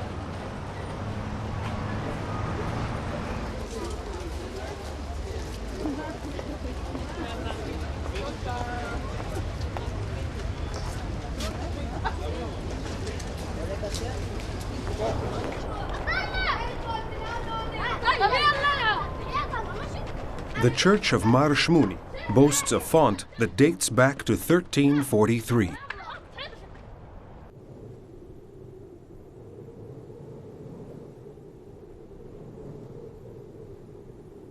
In Jerusalem, as we look over the rooftops and terraces on the slopes of the Hill of Zion, our attention is drawn to the little bell tower of St. Mark's Monastery.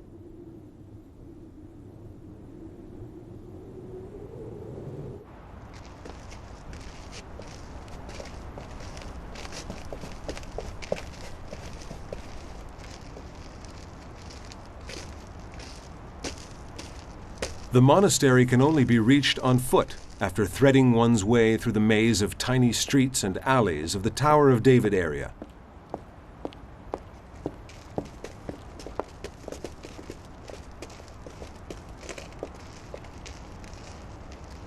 It was built on the ancient site of the evangelist's home. An inscription in medieval Syriac, discovered in 1940 to the left of the main entrance to the monastery's church, testifies to this. It reads, "This is the house of Mary, mother of John called Mark, proclaimed Church of the Holy Apostles and named after the Virgin Mary, Mother of God, following the ascension to heaven of our Lord Jesus Christ, restored after the destruction of Jerusalem by Titus in the year of the Lord 73. After the Syrian Orthodox Church lost its other churches and properties here in the Holy City, the monastery became, and still is, the Archbishop's seat and center of Jerusalem's Syriac community.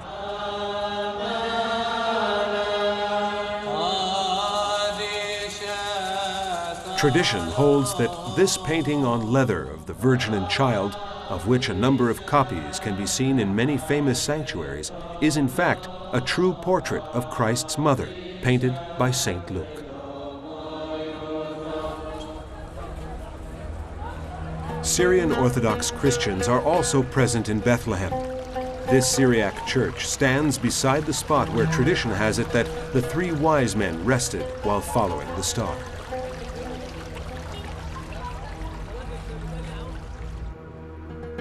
Tradition also declares that it stands on the very site of the inn where Joseph and Mary failed to find room. Given Mary's impending labor, they were forced to take shelter in the grotto, which has now been incorporated into the nearby Basilica of the Nativity.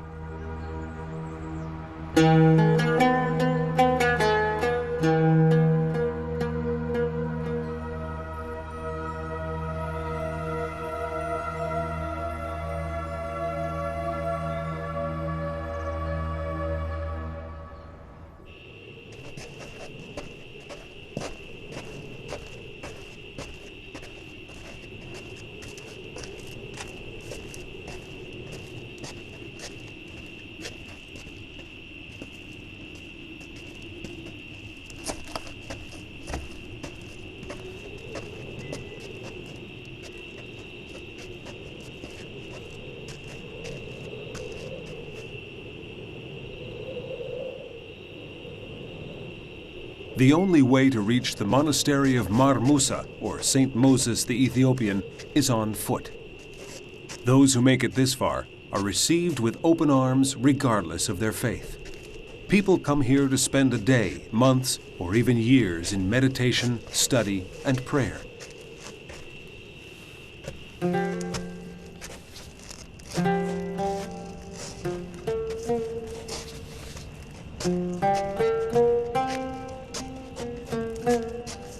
No wonder that the small resident community, a fine example of fraternal heterogeneity, is in a state of constant flux. An important Syrian Orthodox monastery for centuries, in the 19th century, Mar Musa changed hands and eventually fell into ruin. Now, run by the Italian Jesuit who is the power behind the renovation work, it's become a place of ecumenical hospitality to enhance the mutual understanding that embraces all Christians, no matter which confession they belong to, and to extend it to include Muslims and followers of other religions.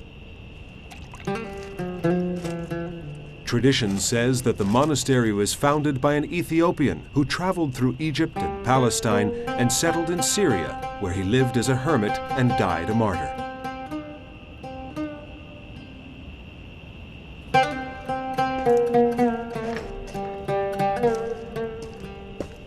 Marmusa's position makes it an impregnable fortress, but appearances can be deceiving. It's open to all people of goodwill who can make the long and arduous 800-meter climb. In the end, we had to use the community's special transportation for our camera equipment.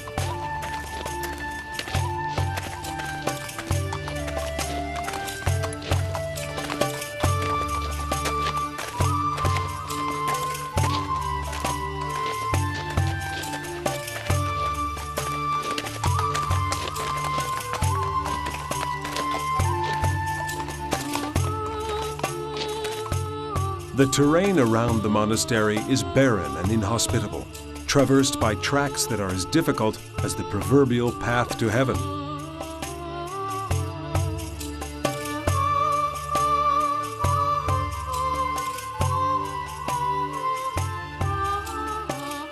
Only four-footed climbers negotiate them with dexterity and arrogant indifference. Newly arrived guests are given the grand tour by the community's young priest. Down below, the desert stretches eastwards as far as the eye can see.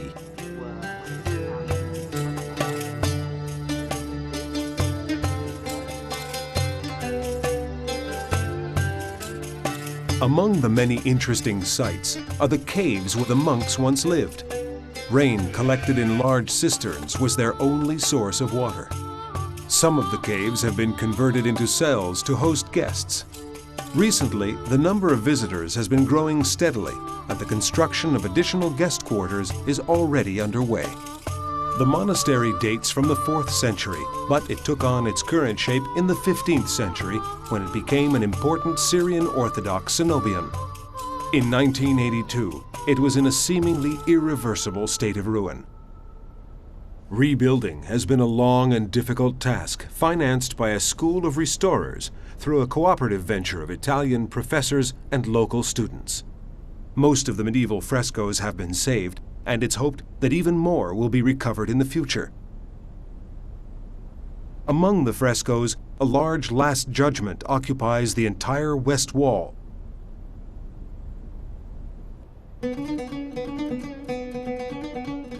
Precious manuscripts, part of the heritage of the Syriac Christians, have also been saved and restored, as well as Arabic inscriptions in a Syriac context. Fine examples of the Arabization of the Aramean Christians in the 11th century, and of a profound and wholehearted Christian participation in Arab culture. In fact, small groups of Arab pre-Islamic Christians, the result of 14 centuries of side-by-side coexistence, are still today Christians within a church based on the Syriac culture. Thus, the renovated monastery now safeguards a historic, cultural, and spiritual heritage within the greater scheme of Christianity as a whole.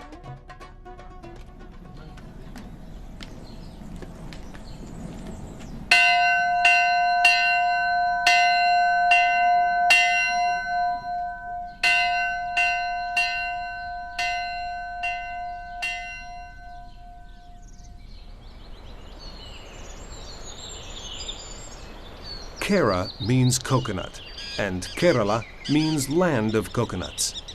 At the southernmost point of India, the Aramaic heritage of the Syrian Orthodox Church dates back to the time when Thomas the Apostle landed here to spread the gospel message.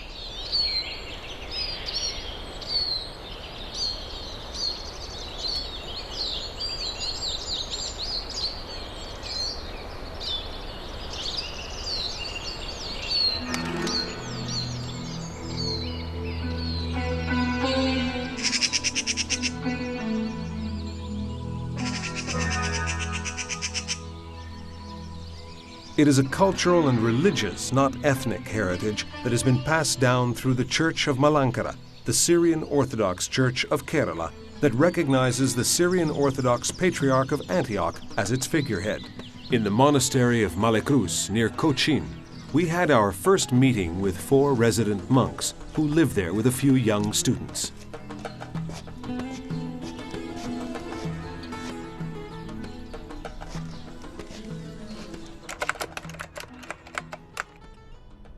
Three monks, including the abbot, were educated in the seminary. The fourth is an ex-clerk of the Indian Post Office who, at the age of 40, felt the call of the Lord. He answered by giving up all his worldly goods and joining the monastery, where he has been living for over 20 years.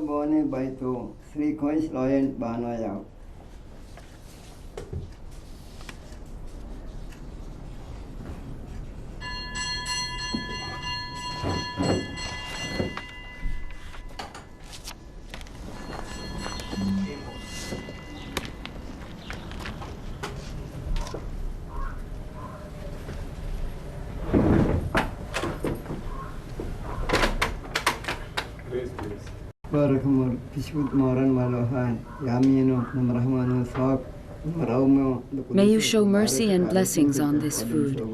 Bless it in the name of the Holy Trinity, in the centuries of centuries. Amen. Listening to this grace said by a humble monk in the language that the biblical patriarchs used 4,000 years ago in their prayers to God, and that Jesus of Nazareth used 2,000 years ago, is a moving experience. It's an invisible link that brings different places and moments in history together into a single religion. Emphasized by the discovery on distant shores of the living memory of the Arameans, a people that was born pagan and became a people of God.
At the dawn of Christianity, in the 4th year after the ascension of Christ, Peter, the Prince of the Apostles, founded the first Christian church here in Antioch, modern-day Antakya. The first patriarchal seat of the Syrian Orthodox Church, directly descended from Peter's church, was therefore also in Antioch, where it remained until the year 518. The seat of the church was then moved to various monasteries of Mesopotamia. The last was Deir Zafiran, which remained the official seat of the Patriarchate for nearly 700 years, from 1293 until 1932.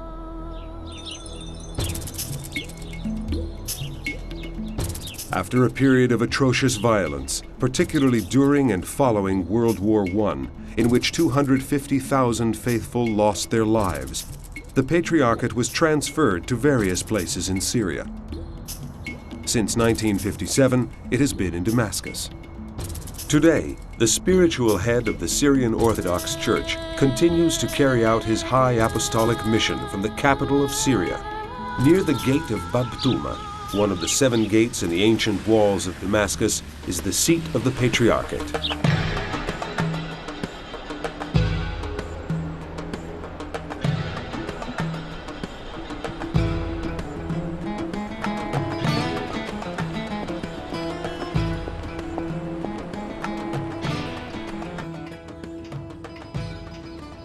The current Patriarch, His Holiness Moran Mor Ignatius Zaka I, is 122nd in a line that starts with St. Peter.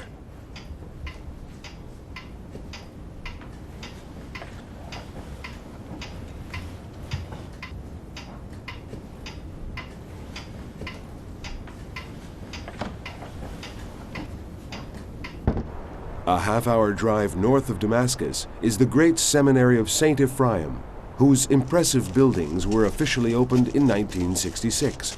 Although the style is modern, this and other recent church buildings often contain elements inspired by traditional Syriac architecture and style.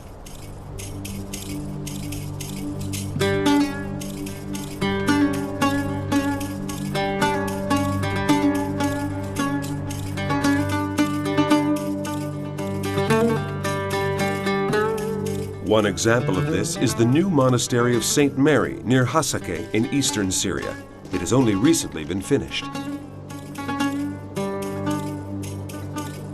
A spontaneous act of reverence by a passing van driver honored the sanctity of this new monastery that was still not inaugurated at the time.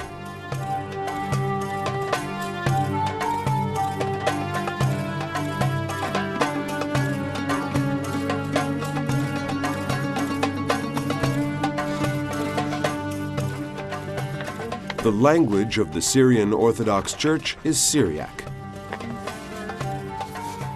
Along with Palmyrene, Nabatean, Mandaic, and the Jewish Aramaic dialects, Syriac is the legacy of Aramaic, the language of Jesus and the Apostles.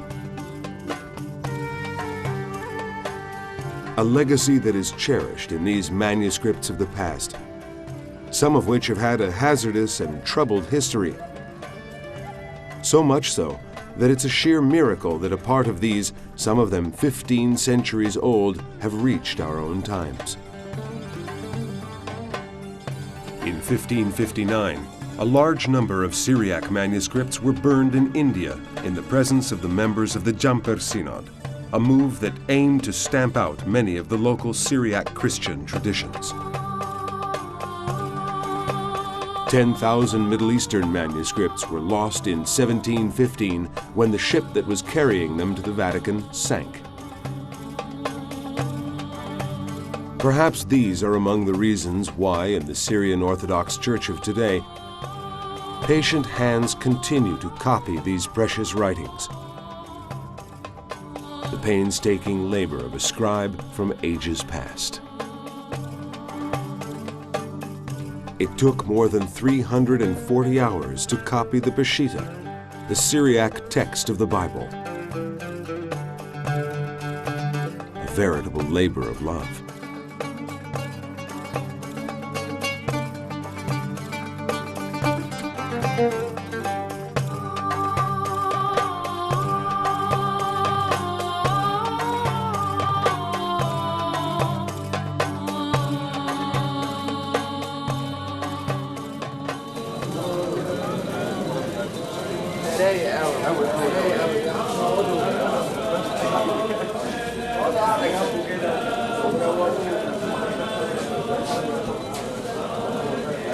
Here in the cave church of St. Peter in Antioch, the final liturgical ceremony of a synod of Syrian Orthodox bishops is being held. The synod is attended by the Patriarch and the archbishops and metropolitans of the 27 dioceses into which the church is divided. In turn, the dioceses gather together some 5 million faithful scattered throughout the Middle East, India, and the rest of the world as a result of the diaspora that has taken place due above all to the need to escape from fanaticism and oppression in several of the home countries.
When the solemn ceremony is over, the Patriarch and the bishops receive the respects of Christians who have come from all over the world to attend this rare event.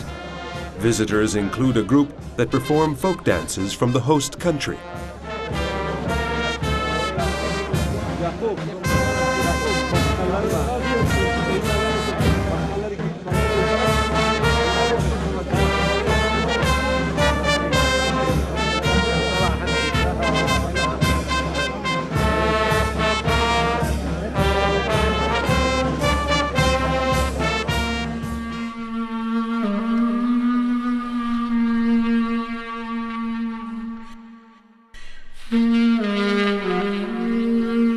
From the end of the 19th to the mid-20th century, thousands of Syrian Orthodox Christians emigrated to North and South America, Europe, and to Australia.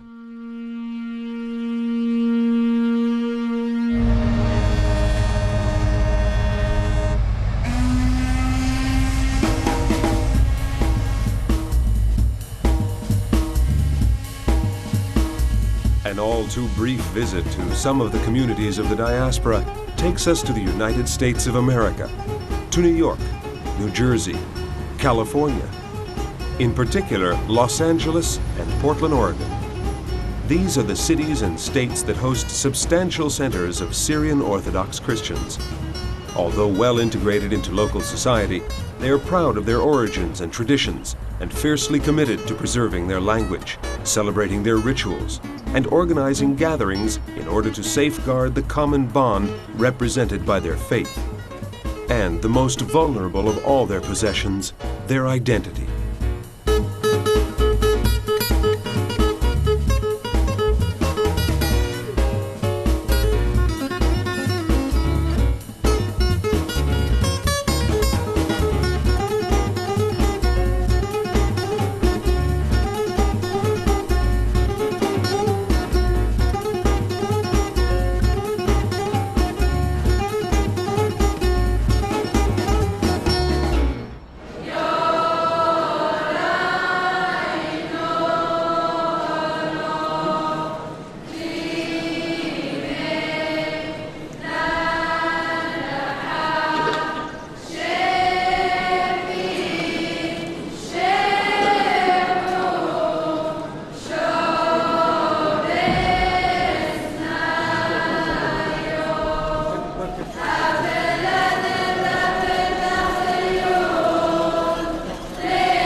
would be a mockery if, after escaping near annihilation in its countries of origin, this people were to succumb to the different customs of their host countries and a higher standard of living that could dull or even wipe out altogether an age-old cultural identity.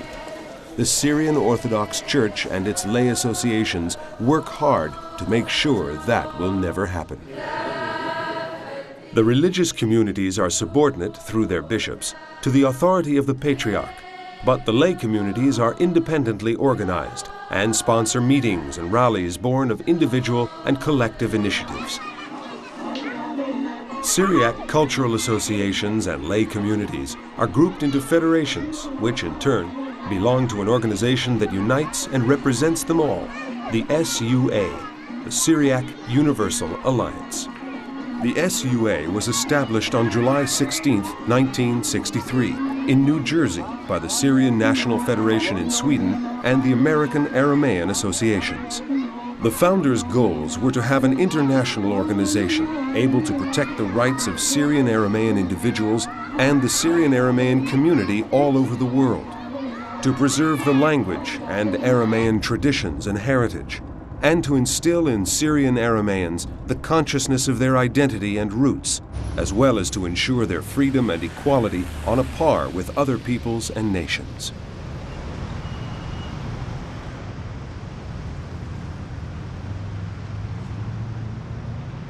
In Los Angeles, the Diocese of St. Afram, along with the parish of St. George and other parishes, is the driving force behind various social, cultural, and religious programs.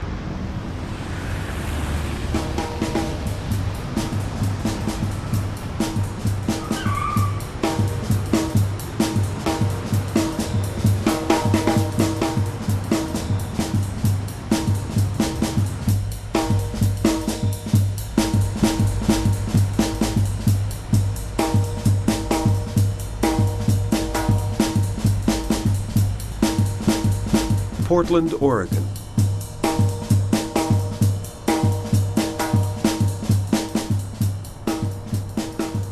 The Church of St. Ignatius in the Northern Archdiocese hosted Convention 2000, which brought together the guest of honor, the Archbishop of the Holy Land and Jordan, the archbishops and highest members of the American clergy, numerous faithful, and the Patriarch who presided over the convention.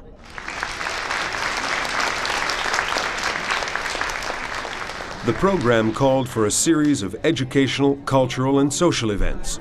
The theme of the convention was a phrase from St. Paul's letters to the Hebrews in which he says, "Jesus Christ is the same yesterday, today, and forever." The convention featured many speakers, debates, concerts, and the closing celebration of the Divine Liturgy by the Patriarch.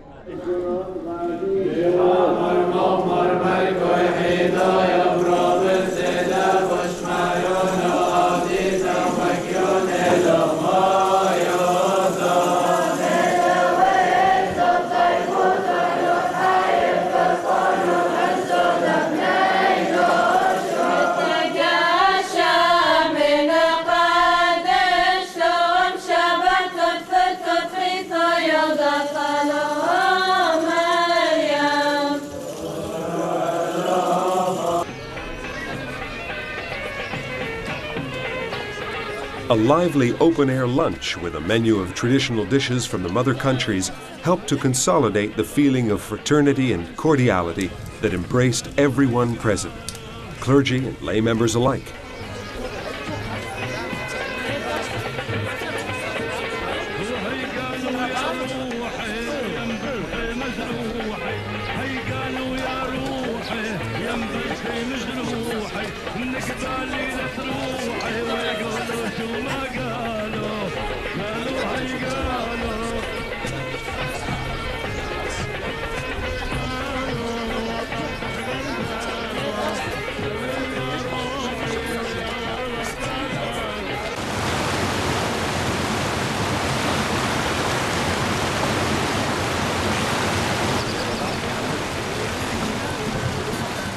A boat trip on the Columbia River, during which the Patriarch, the bishops, and the faithful enjoyed themselves together like old friends, provided a fitting finale for the Portland Convention 2000.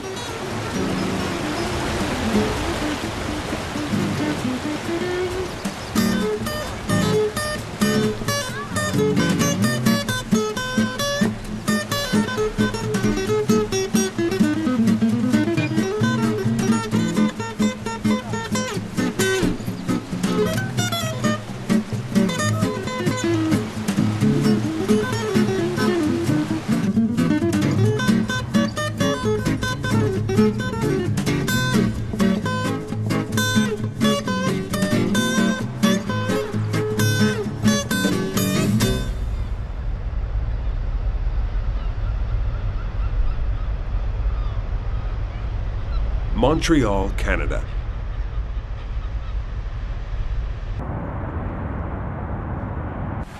Monuments, quaint neighborhoods, flashy storefronts, bustling tourist spots, and the many other attractions in this cosmopolitan city would seem to make it an unlikely place to find traces of the Syrian Orthodox religion. Nevertheless, not far from Notre Dame Cathedral, there is more than one Syriac church here.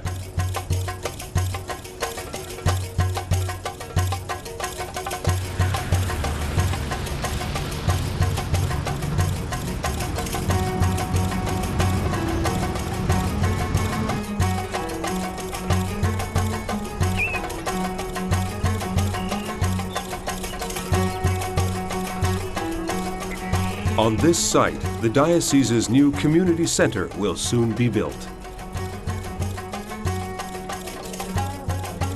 The community holds a meeting to discuss how to get the most out of the new complex that will include a church and various social and recreational facilities.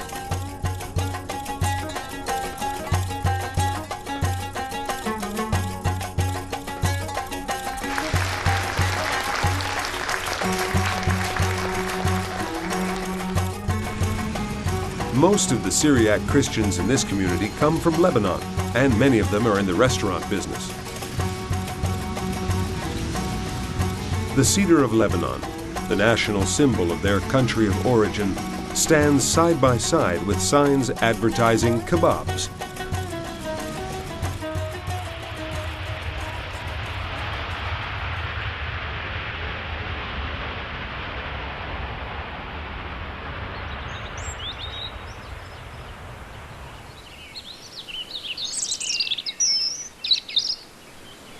Back in Europe at Art Goldau, on Lake Zugersee near Lake Lucerne. Here, an old Franciscan monastery, bought and restored by the Archdiocese of Central Europe, has become the main monastery and point of reference for all the Syriac people who have settled in the cantons of the Swiss Confederation. The Patriarch came in person to consecrate the church.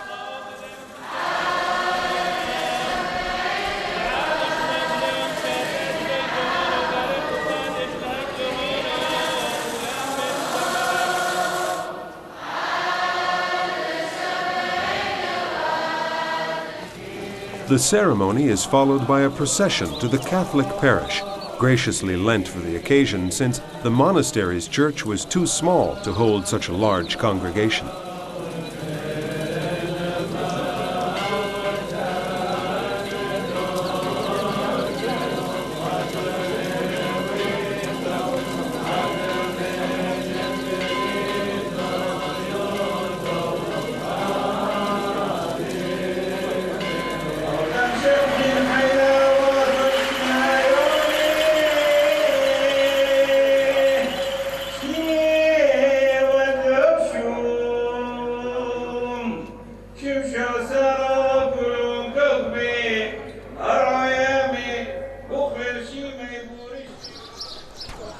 Gathering around a communal table, sharing typical ethnic foods, is a treasured ritual for the Syriac people.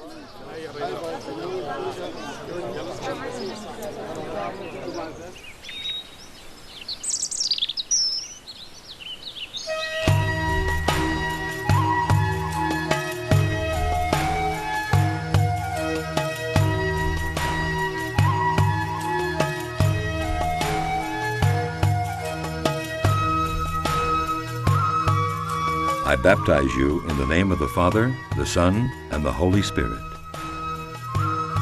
In another Swiss church, a baptism celebrated according to the rigorous Syriac ritual welcomes Marcus Jakub Halef into the community. In Siebnen, in the canton of Schwyz, the president of the Association for Syro-Aramaic Culture commemorates the memory of the famous Archbishop Philoxenus Johannum Dolabani, who died in 1969. An orator, translator, poet, and author of more than 70 books, the Archbishop was a shining example for Syrian Christians of his generation and remains so for those who remember and revere him today.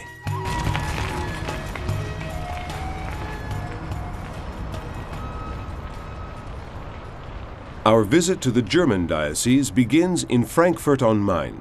Once part of the Central European Diocese, this diocese has been independent since 1997 and is now one of the most important in Europe. Our first meeting with them takes place, naturally, in one of the many Syrian Orthodox churches. Living in Germany today are more than 55,000 Syrian Orthodox Arameans, most of whom are originally from Tur Abdin, with some 3,000 from Syria, Iraq, and Lebanon.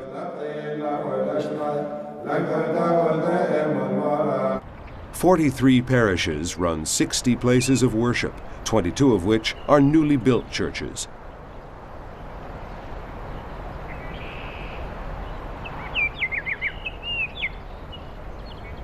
The Church of St. Gabriel in Kirchart, with its fine architecture, its icons, and its frescoes, is famous as the most beautiful Syrian Orthodox church in Europe. In the front row of St. Gabriel's congregation is a white-bearded senior citizen, whom we discover was parish priest here for 12 years. Later, we visit him in his home, where we find him intent on the work he enjoys most: the careful, patient copying in beautiful calligraphy of theological and liturgical books. He then sees to their binding, following the ancient traditions of the old monasteries. A prolific author in his own right, he's dedicated almost his entire life to this work, along with his many duties as a priest. In Warburg, at the Monastery of Mor Jacob of Zrug, the seat of the diocese, we meet the Patriarchal Vicar of Germany while he presides at a meeting of his seminarians. As in all the countries of the diaspora, Syriac Christians in Germany are represented by two basic entities: the Syrian Orthodox Church and the Lay Federation of Arameans. The federation was begun in 1985 by forming a first group of 10 Aramean cultural associations. There are now 40 of these groups. The federation, independent of all political parties, represents the Aramean people in Germany and is charged with caring for the cultural, social, and political needs of the Syriac Aramean community. Among its main activities is the publication of a magazine entitled Marducho de Suryoyo, Aramean Culture, which provides its readers with news and information of interest to their particular sensibilities. They also promote and organize events which may be cultural, recreational, or have to do with community welfare. These events create the opportunity for the Aramean people to gather together and to strengthen the bonds of mutual understanding and solidarity in the spirit of their oldest, most cherished traditions.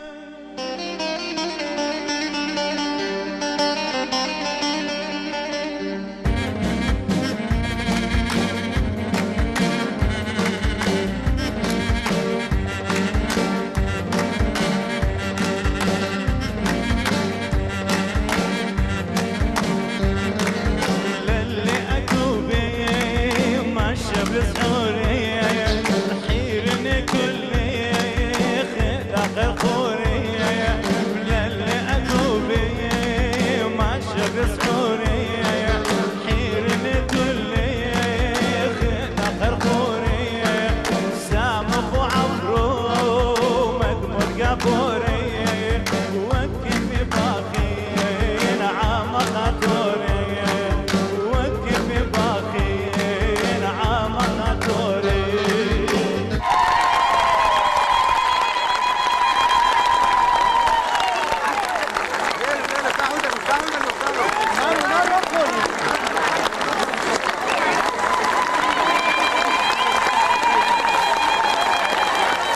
Every now and then, there's a really special occasion, such as this consecration of a new church in Augsburg near Munich, performed by the Patriarch, ever ready to come to the call of his flock wherever and whenever it needs him.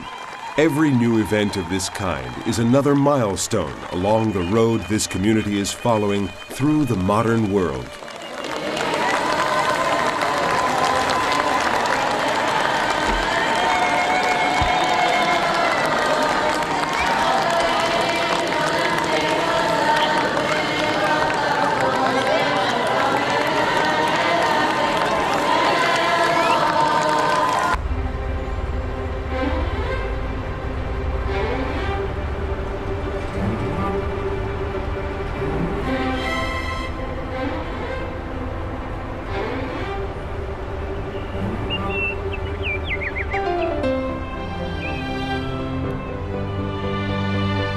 In Holland, the Church of Our Lady in Amsterdam welcomes us to the Archdiocese of Central Europe.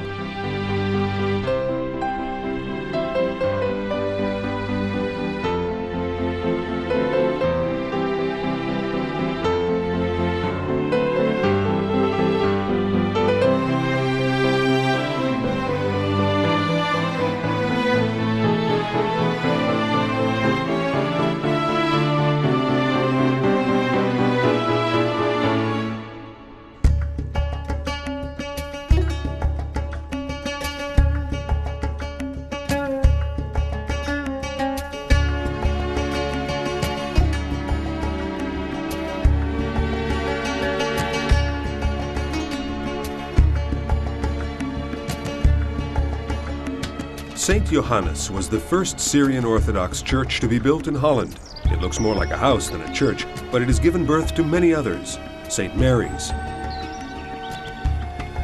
St. Jacob's, St. Kyriakos,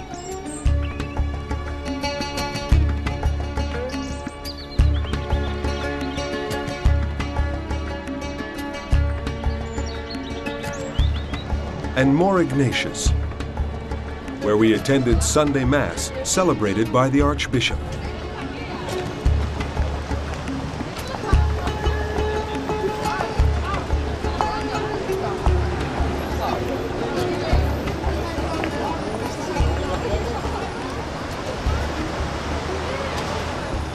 After Mass, we received a peremptory invitation to visit the Monastery of St. Afram near Hengelo, the seat of the Archbishop. The tranquility that pervades the monastery has a pleasing effect on the soul.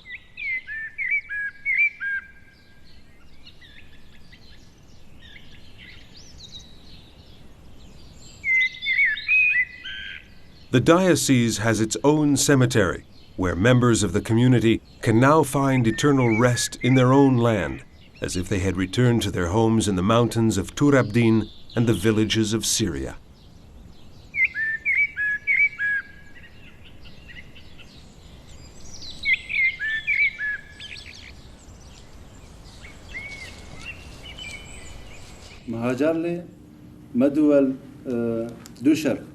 The Federation of Syriac Christian Organizations of Holland is a cornerstone of the Aramean social fabric.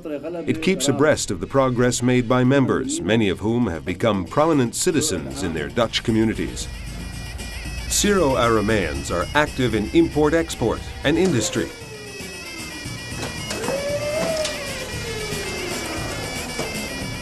As well as in textiles and clothing manufacturing. Some are artisans who have brought with them skills learned in their countries of origin.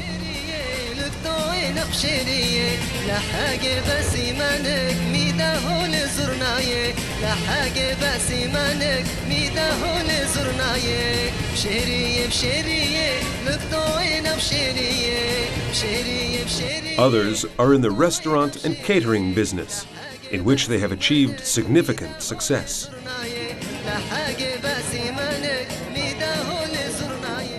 One Syriac community member runs a driving school.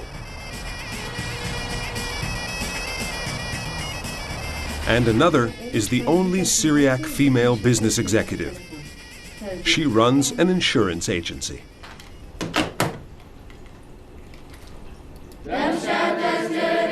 However, the community's songs and music remain the same as those played in the villages of Syria, Lebanon, Turkey, and Iraq.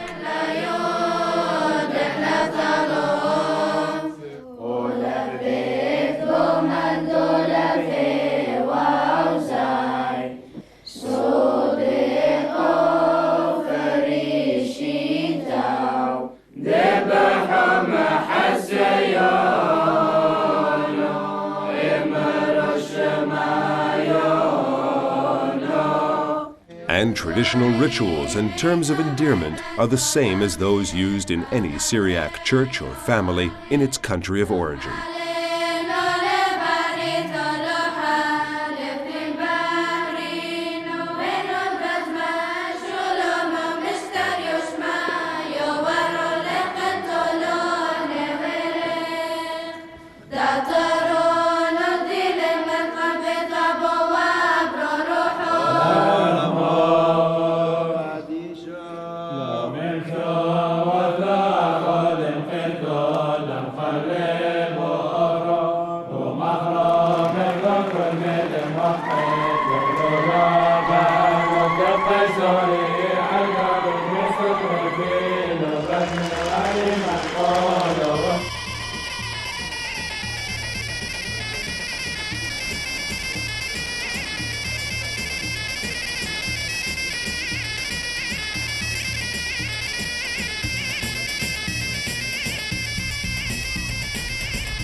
Sweden.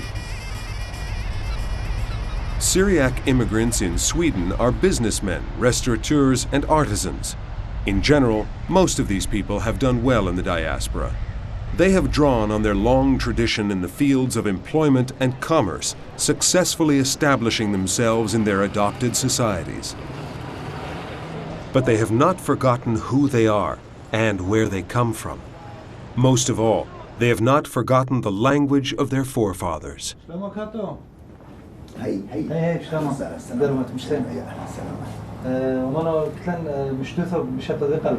This professional photographer is talking in Syriac to a customer, a fellow Aramean, living proof of the community's pride in its cultural heritage.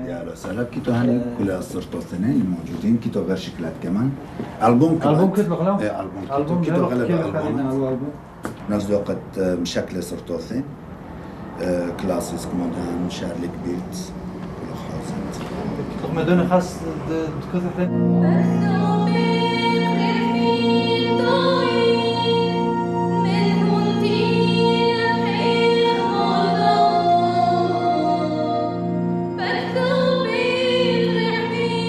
The Syriac Christians in Sweden are represented in a number of different churches.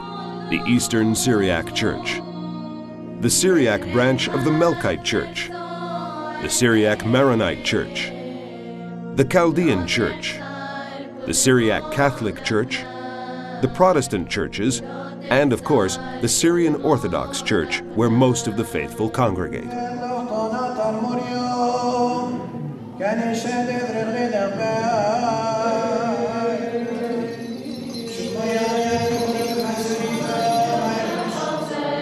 The Syrian Orthodox Church is organized in two separate dioceses, the Diocese of Sweden, led by the Patriarchal Bishop Vicar, and the Diocese of Sweden and Scandinavia, under the direction of another Metropolitan Bishop.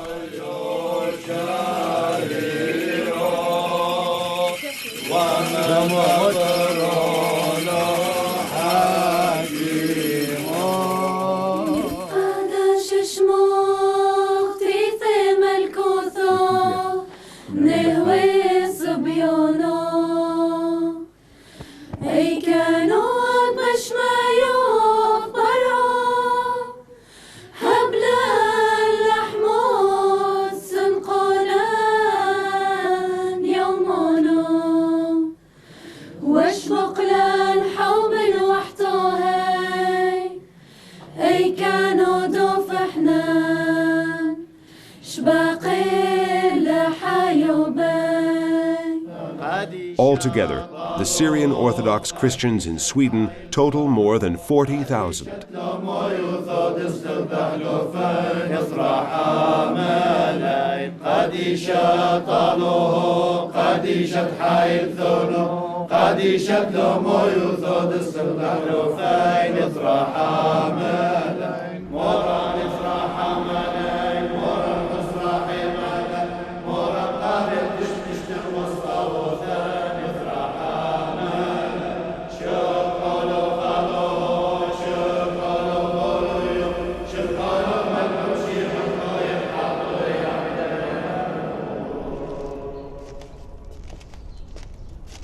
The Syrian Orthodox Church in Sweden has a very active, well-organized lay organization that is one of the most efficient Syriac federations in the world.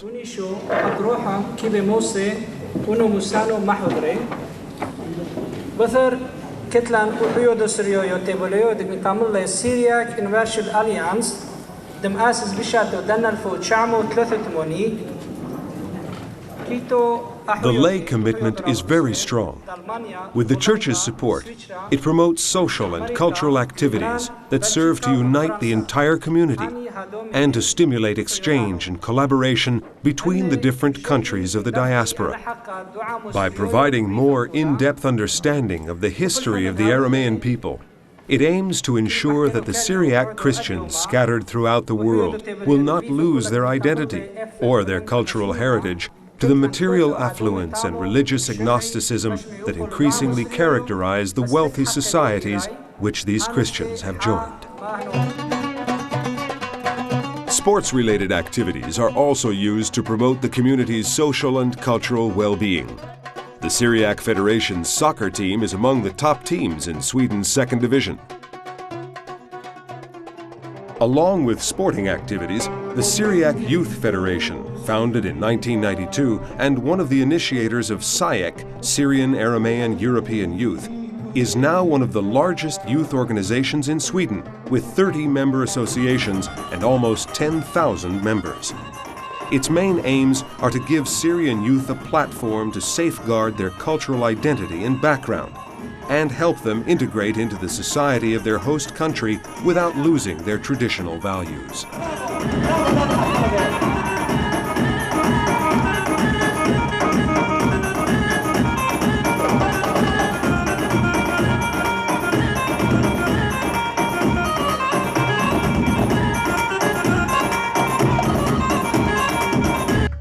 We're in the offices of the Syriac Federation in Sweden, where we visit the staff of Aramean Suryoyo, the Syriac Aramean Light, an independent magazine founded in Sweden in 1979. This publication follows the most important Syriac Aramean activities in Sweden and in the rest of the world. Aramean Suryoyo comes out 11 times a year and contains news and information of all kinds, including articles dealing with history, culture, sports, politics, and economics. It's written in 5 languages: Swedish, English, Turkish, Arabic, and in Syriac Aramean. The magazine has around 1,500 subscribers, but its circulation among individuals, families, schools, libraries, and various institutions totals between 40 and 50,000. Aramean Suryoyo is the voice of the Syriac Aramean people scattered all over the world. The Syriac people in Sweden are mainly refugees from Turabdin, the region that suffered more persecutions and massacres than any other. At the Federation's headquarters, a painfully simple rendition of those events by a popular artist serves as a tragic reminder.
India deserves its own chapter, or rather Kerala, the southernmost tip of the subcontinent where the Syriac Christian community flourishes in numerous branches.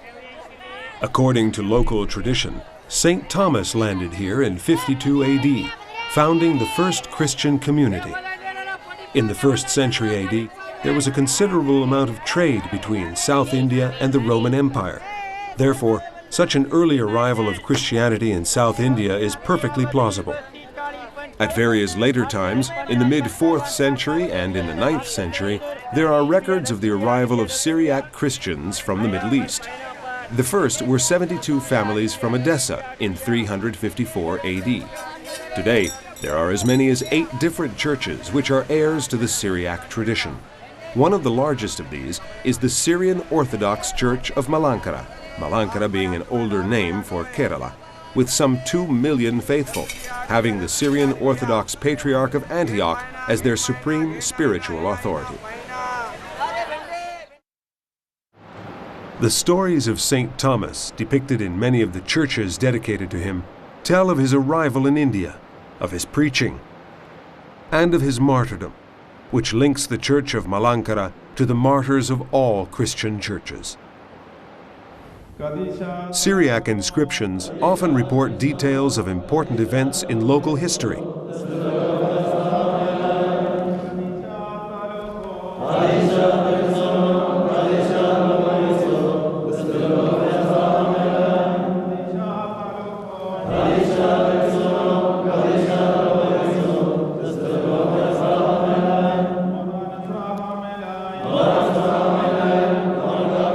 It's important to emphasize that faith in Christ, passed down for 2,000 years from father to son, has not erased the host country's local traditions and customs. On the contrary, many have been absorbed and integrated into the Church's rituals as spontaneous prayers and a sign of the people's true devotion.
St. Mary at Kothamangalam is the oldest church in Kerala. Following centuries of renovation and rebuilding, today's church bears almost no sign of the original 4th and 5th century building. All that remains is this stone inscribed with ancient Aramaic writing and the frescoes behind the main altar.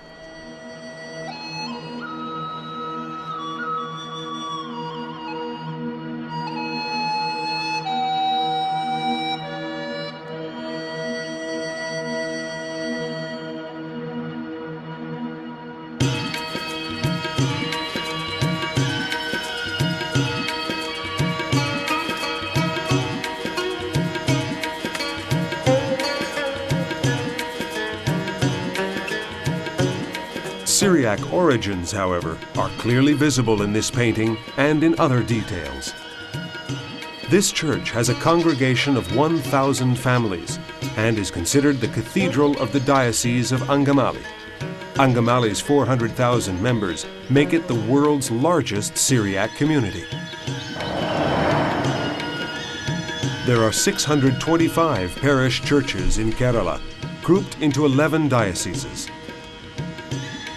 This is the Church of St. Mary at Tirupunitura.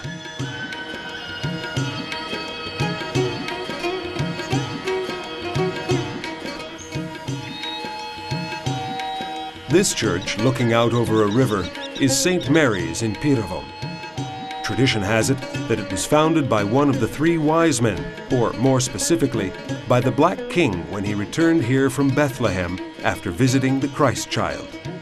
Originally, it was dedicated to the 3 kings, but since the Orthodox faith does not allow such unorthodox dedications, it was renamed the Church of St. Mary. Nevertheless, popular belief still insists on invoking the 3 kings.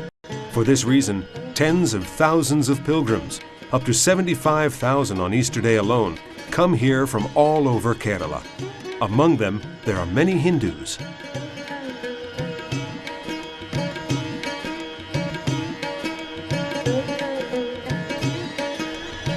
St. Mary's at Angamali is over 1,000 years old. There are several important paintings here, one of which depicts St. Thomas being presented as an architect to a powerful merchant.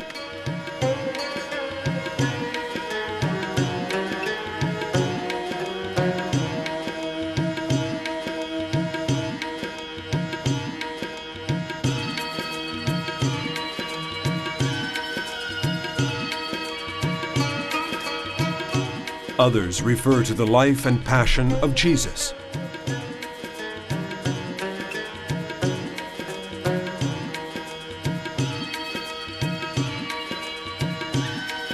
On the southern side, there is a Last Judgment. In the past, this was the mother church of Kerala.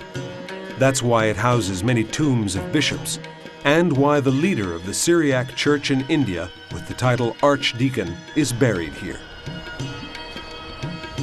The church of Mor Sabor and Mor Afrot at Akaparambu is even older. These 2 holy men and fathers of the church came to Kerala in 822 and built the church in 825. After the immigration of the 72 families from Edessa in 345, their arrival heralded the second migratory wave of Syriac Christians from the Syriac linguistic area. The 2 saints then went on to found many other churches in Kerala that were known as Kadisha churches, from the Syriac word meaning saint or churches of saints.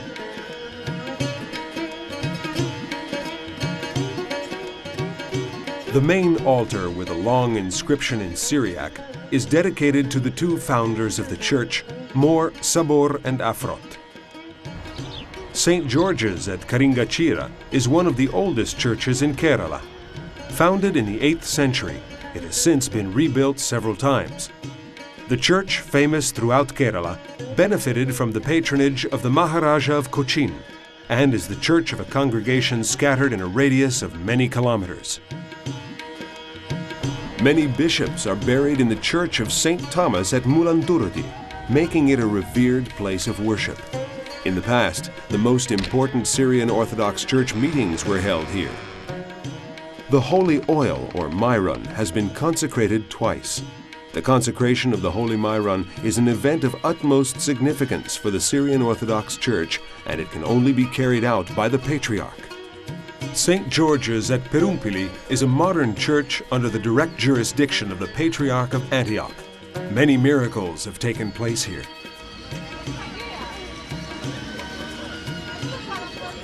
The Church of St. Mary at Kurupumpadi is the largest parish in Kerala. About 3,000 families belong to this congregation.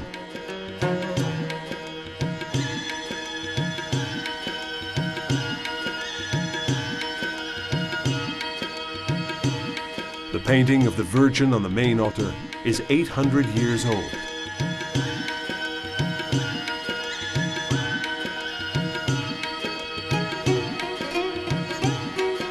The baptismal font, carved from a block of granite, as is often the case in churches here, is splendidly decorated with curious sculptures inspired by Hindu mythology.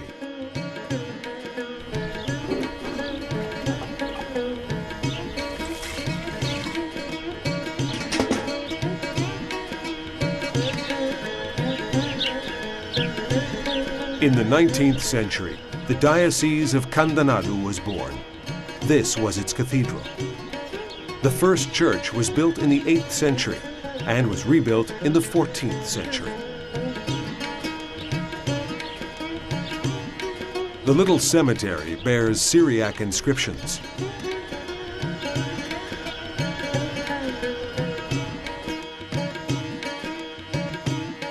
Inside are the tombs of bishops, founding fathers, and patrons. Among them, Mor Toma IV, who was the head of the Syrian Orthodox Church in India.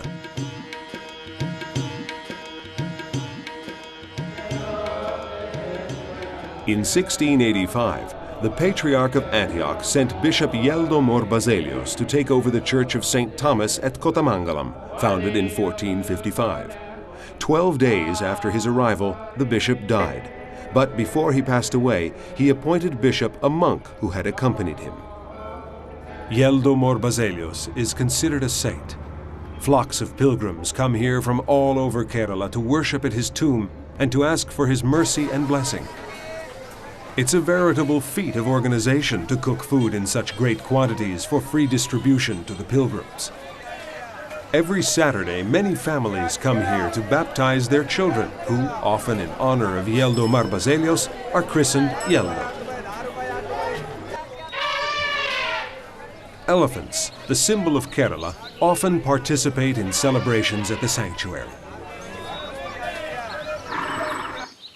Although this quick overview aims to give only an idea of the vitality of the Syrian Orthodox Church in Malankara, we cannot omit the Theological Seminary of Vetikal near Cochin, the main port of Kerala.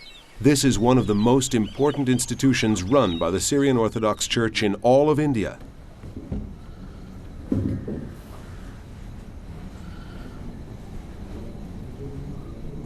Modern facilities and a wide range of teaching ensure that graduates from here will have received an excellent preparation to meet the religious mission that awaits most of them.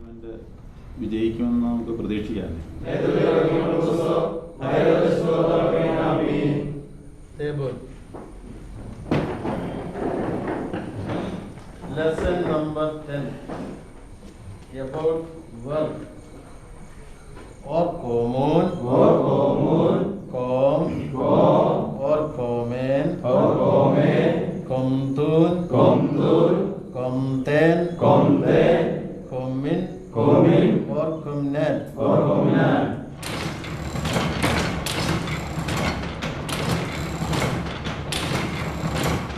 The printing press and adjacent library, looked after by nuns who are part of the seminary's community, are an irreplaceable support system for teachers and students, and supply parishes with books, pamphlets, educational material, and indispensable tools for carrying out acts of evangelization and religious instruction on a vast scale.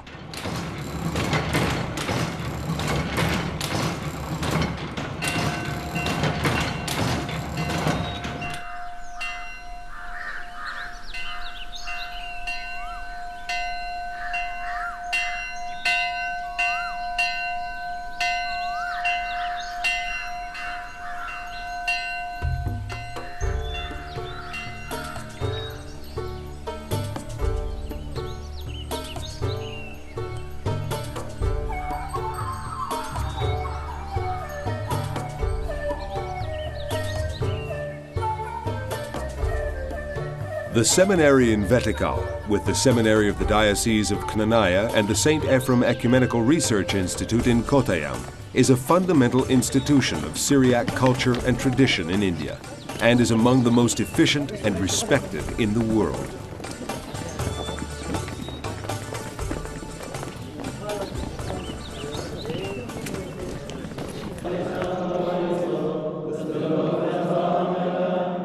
Collective prayer, in the liturgical language of the Syrian Orthodox Church, is the source that fills all the students, teachers, and any other people in the seminary with positive energy.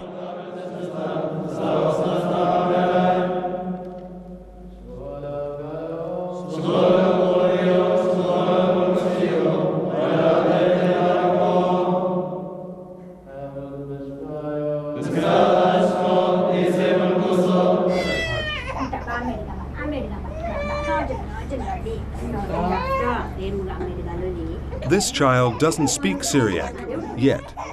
Probably he will learn it as he grows up and will go into a church to pray with other members of the community. At this age, it's up to his parents and relatives to bring him to church, and they do so joyfully. They're aware of the importance of this day for their little boy. Soon, in the church of St. Thomas at Kotamangalam, he and many others will be introduced to the faith of Christ according to the traditions of their forefathers.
This Saturday, we'll see the baptism of at least 100 children.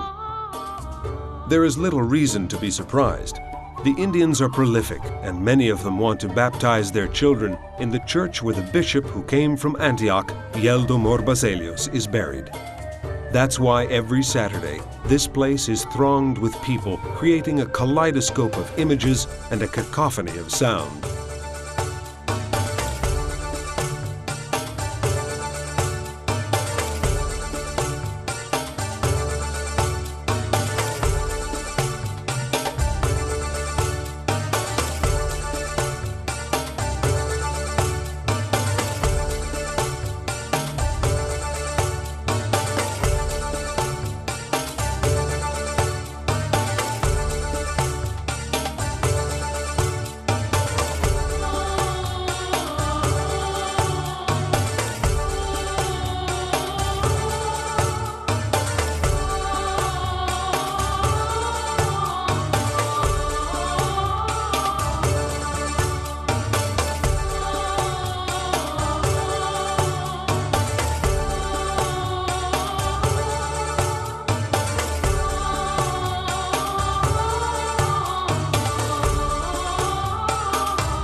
Who knows how many of the little boys who have been brought here to be baptized today will go home bearing the name of the holy bishop, Yeldo,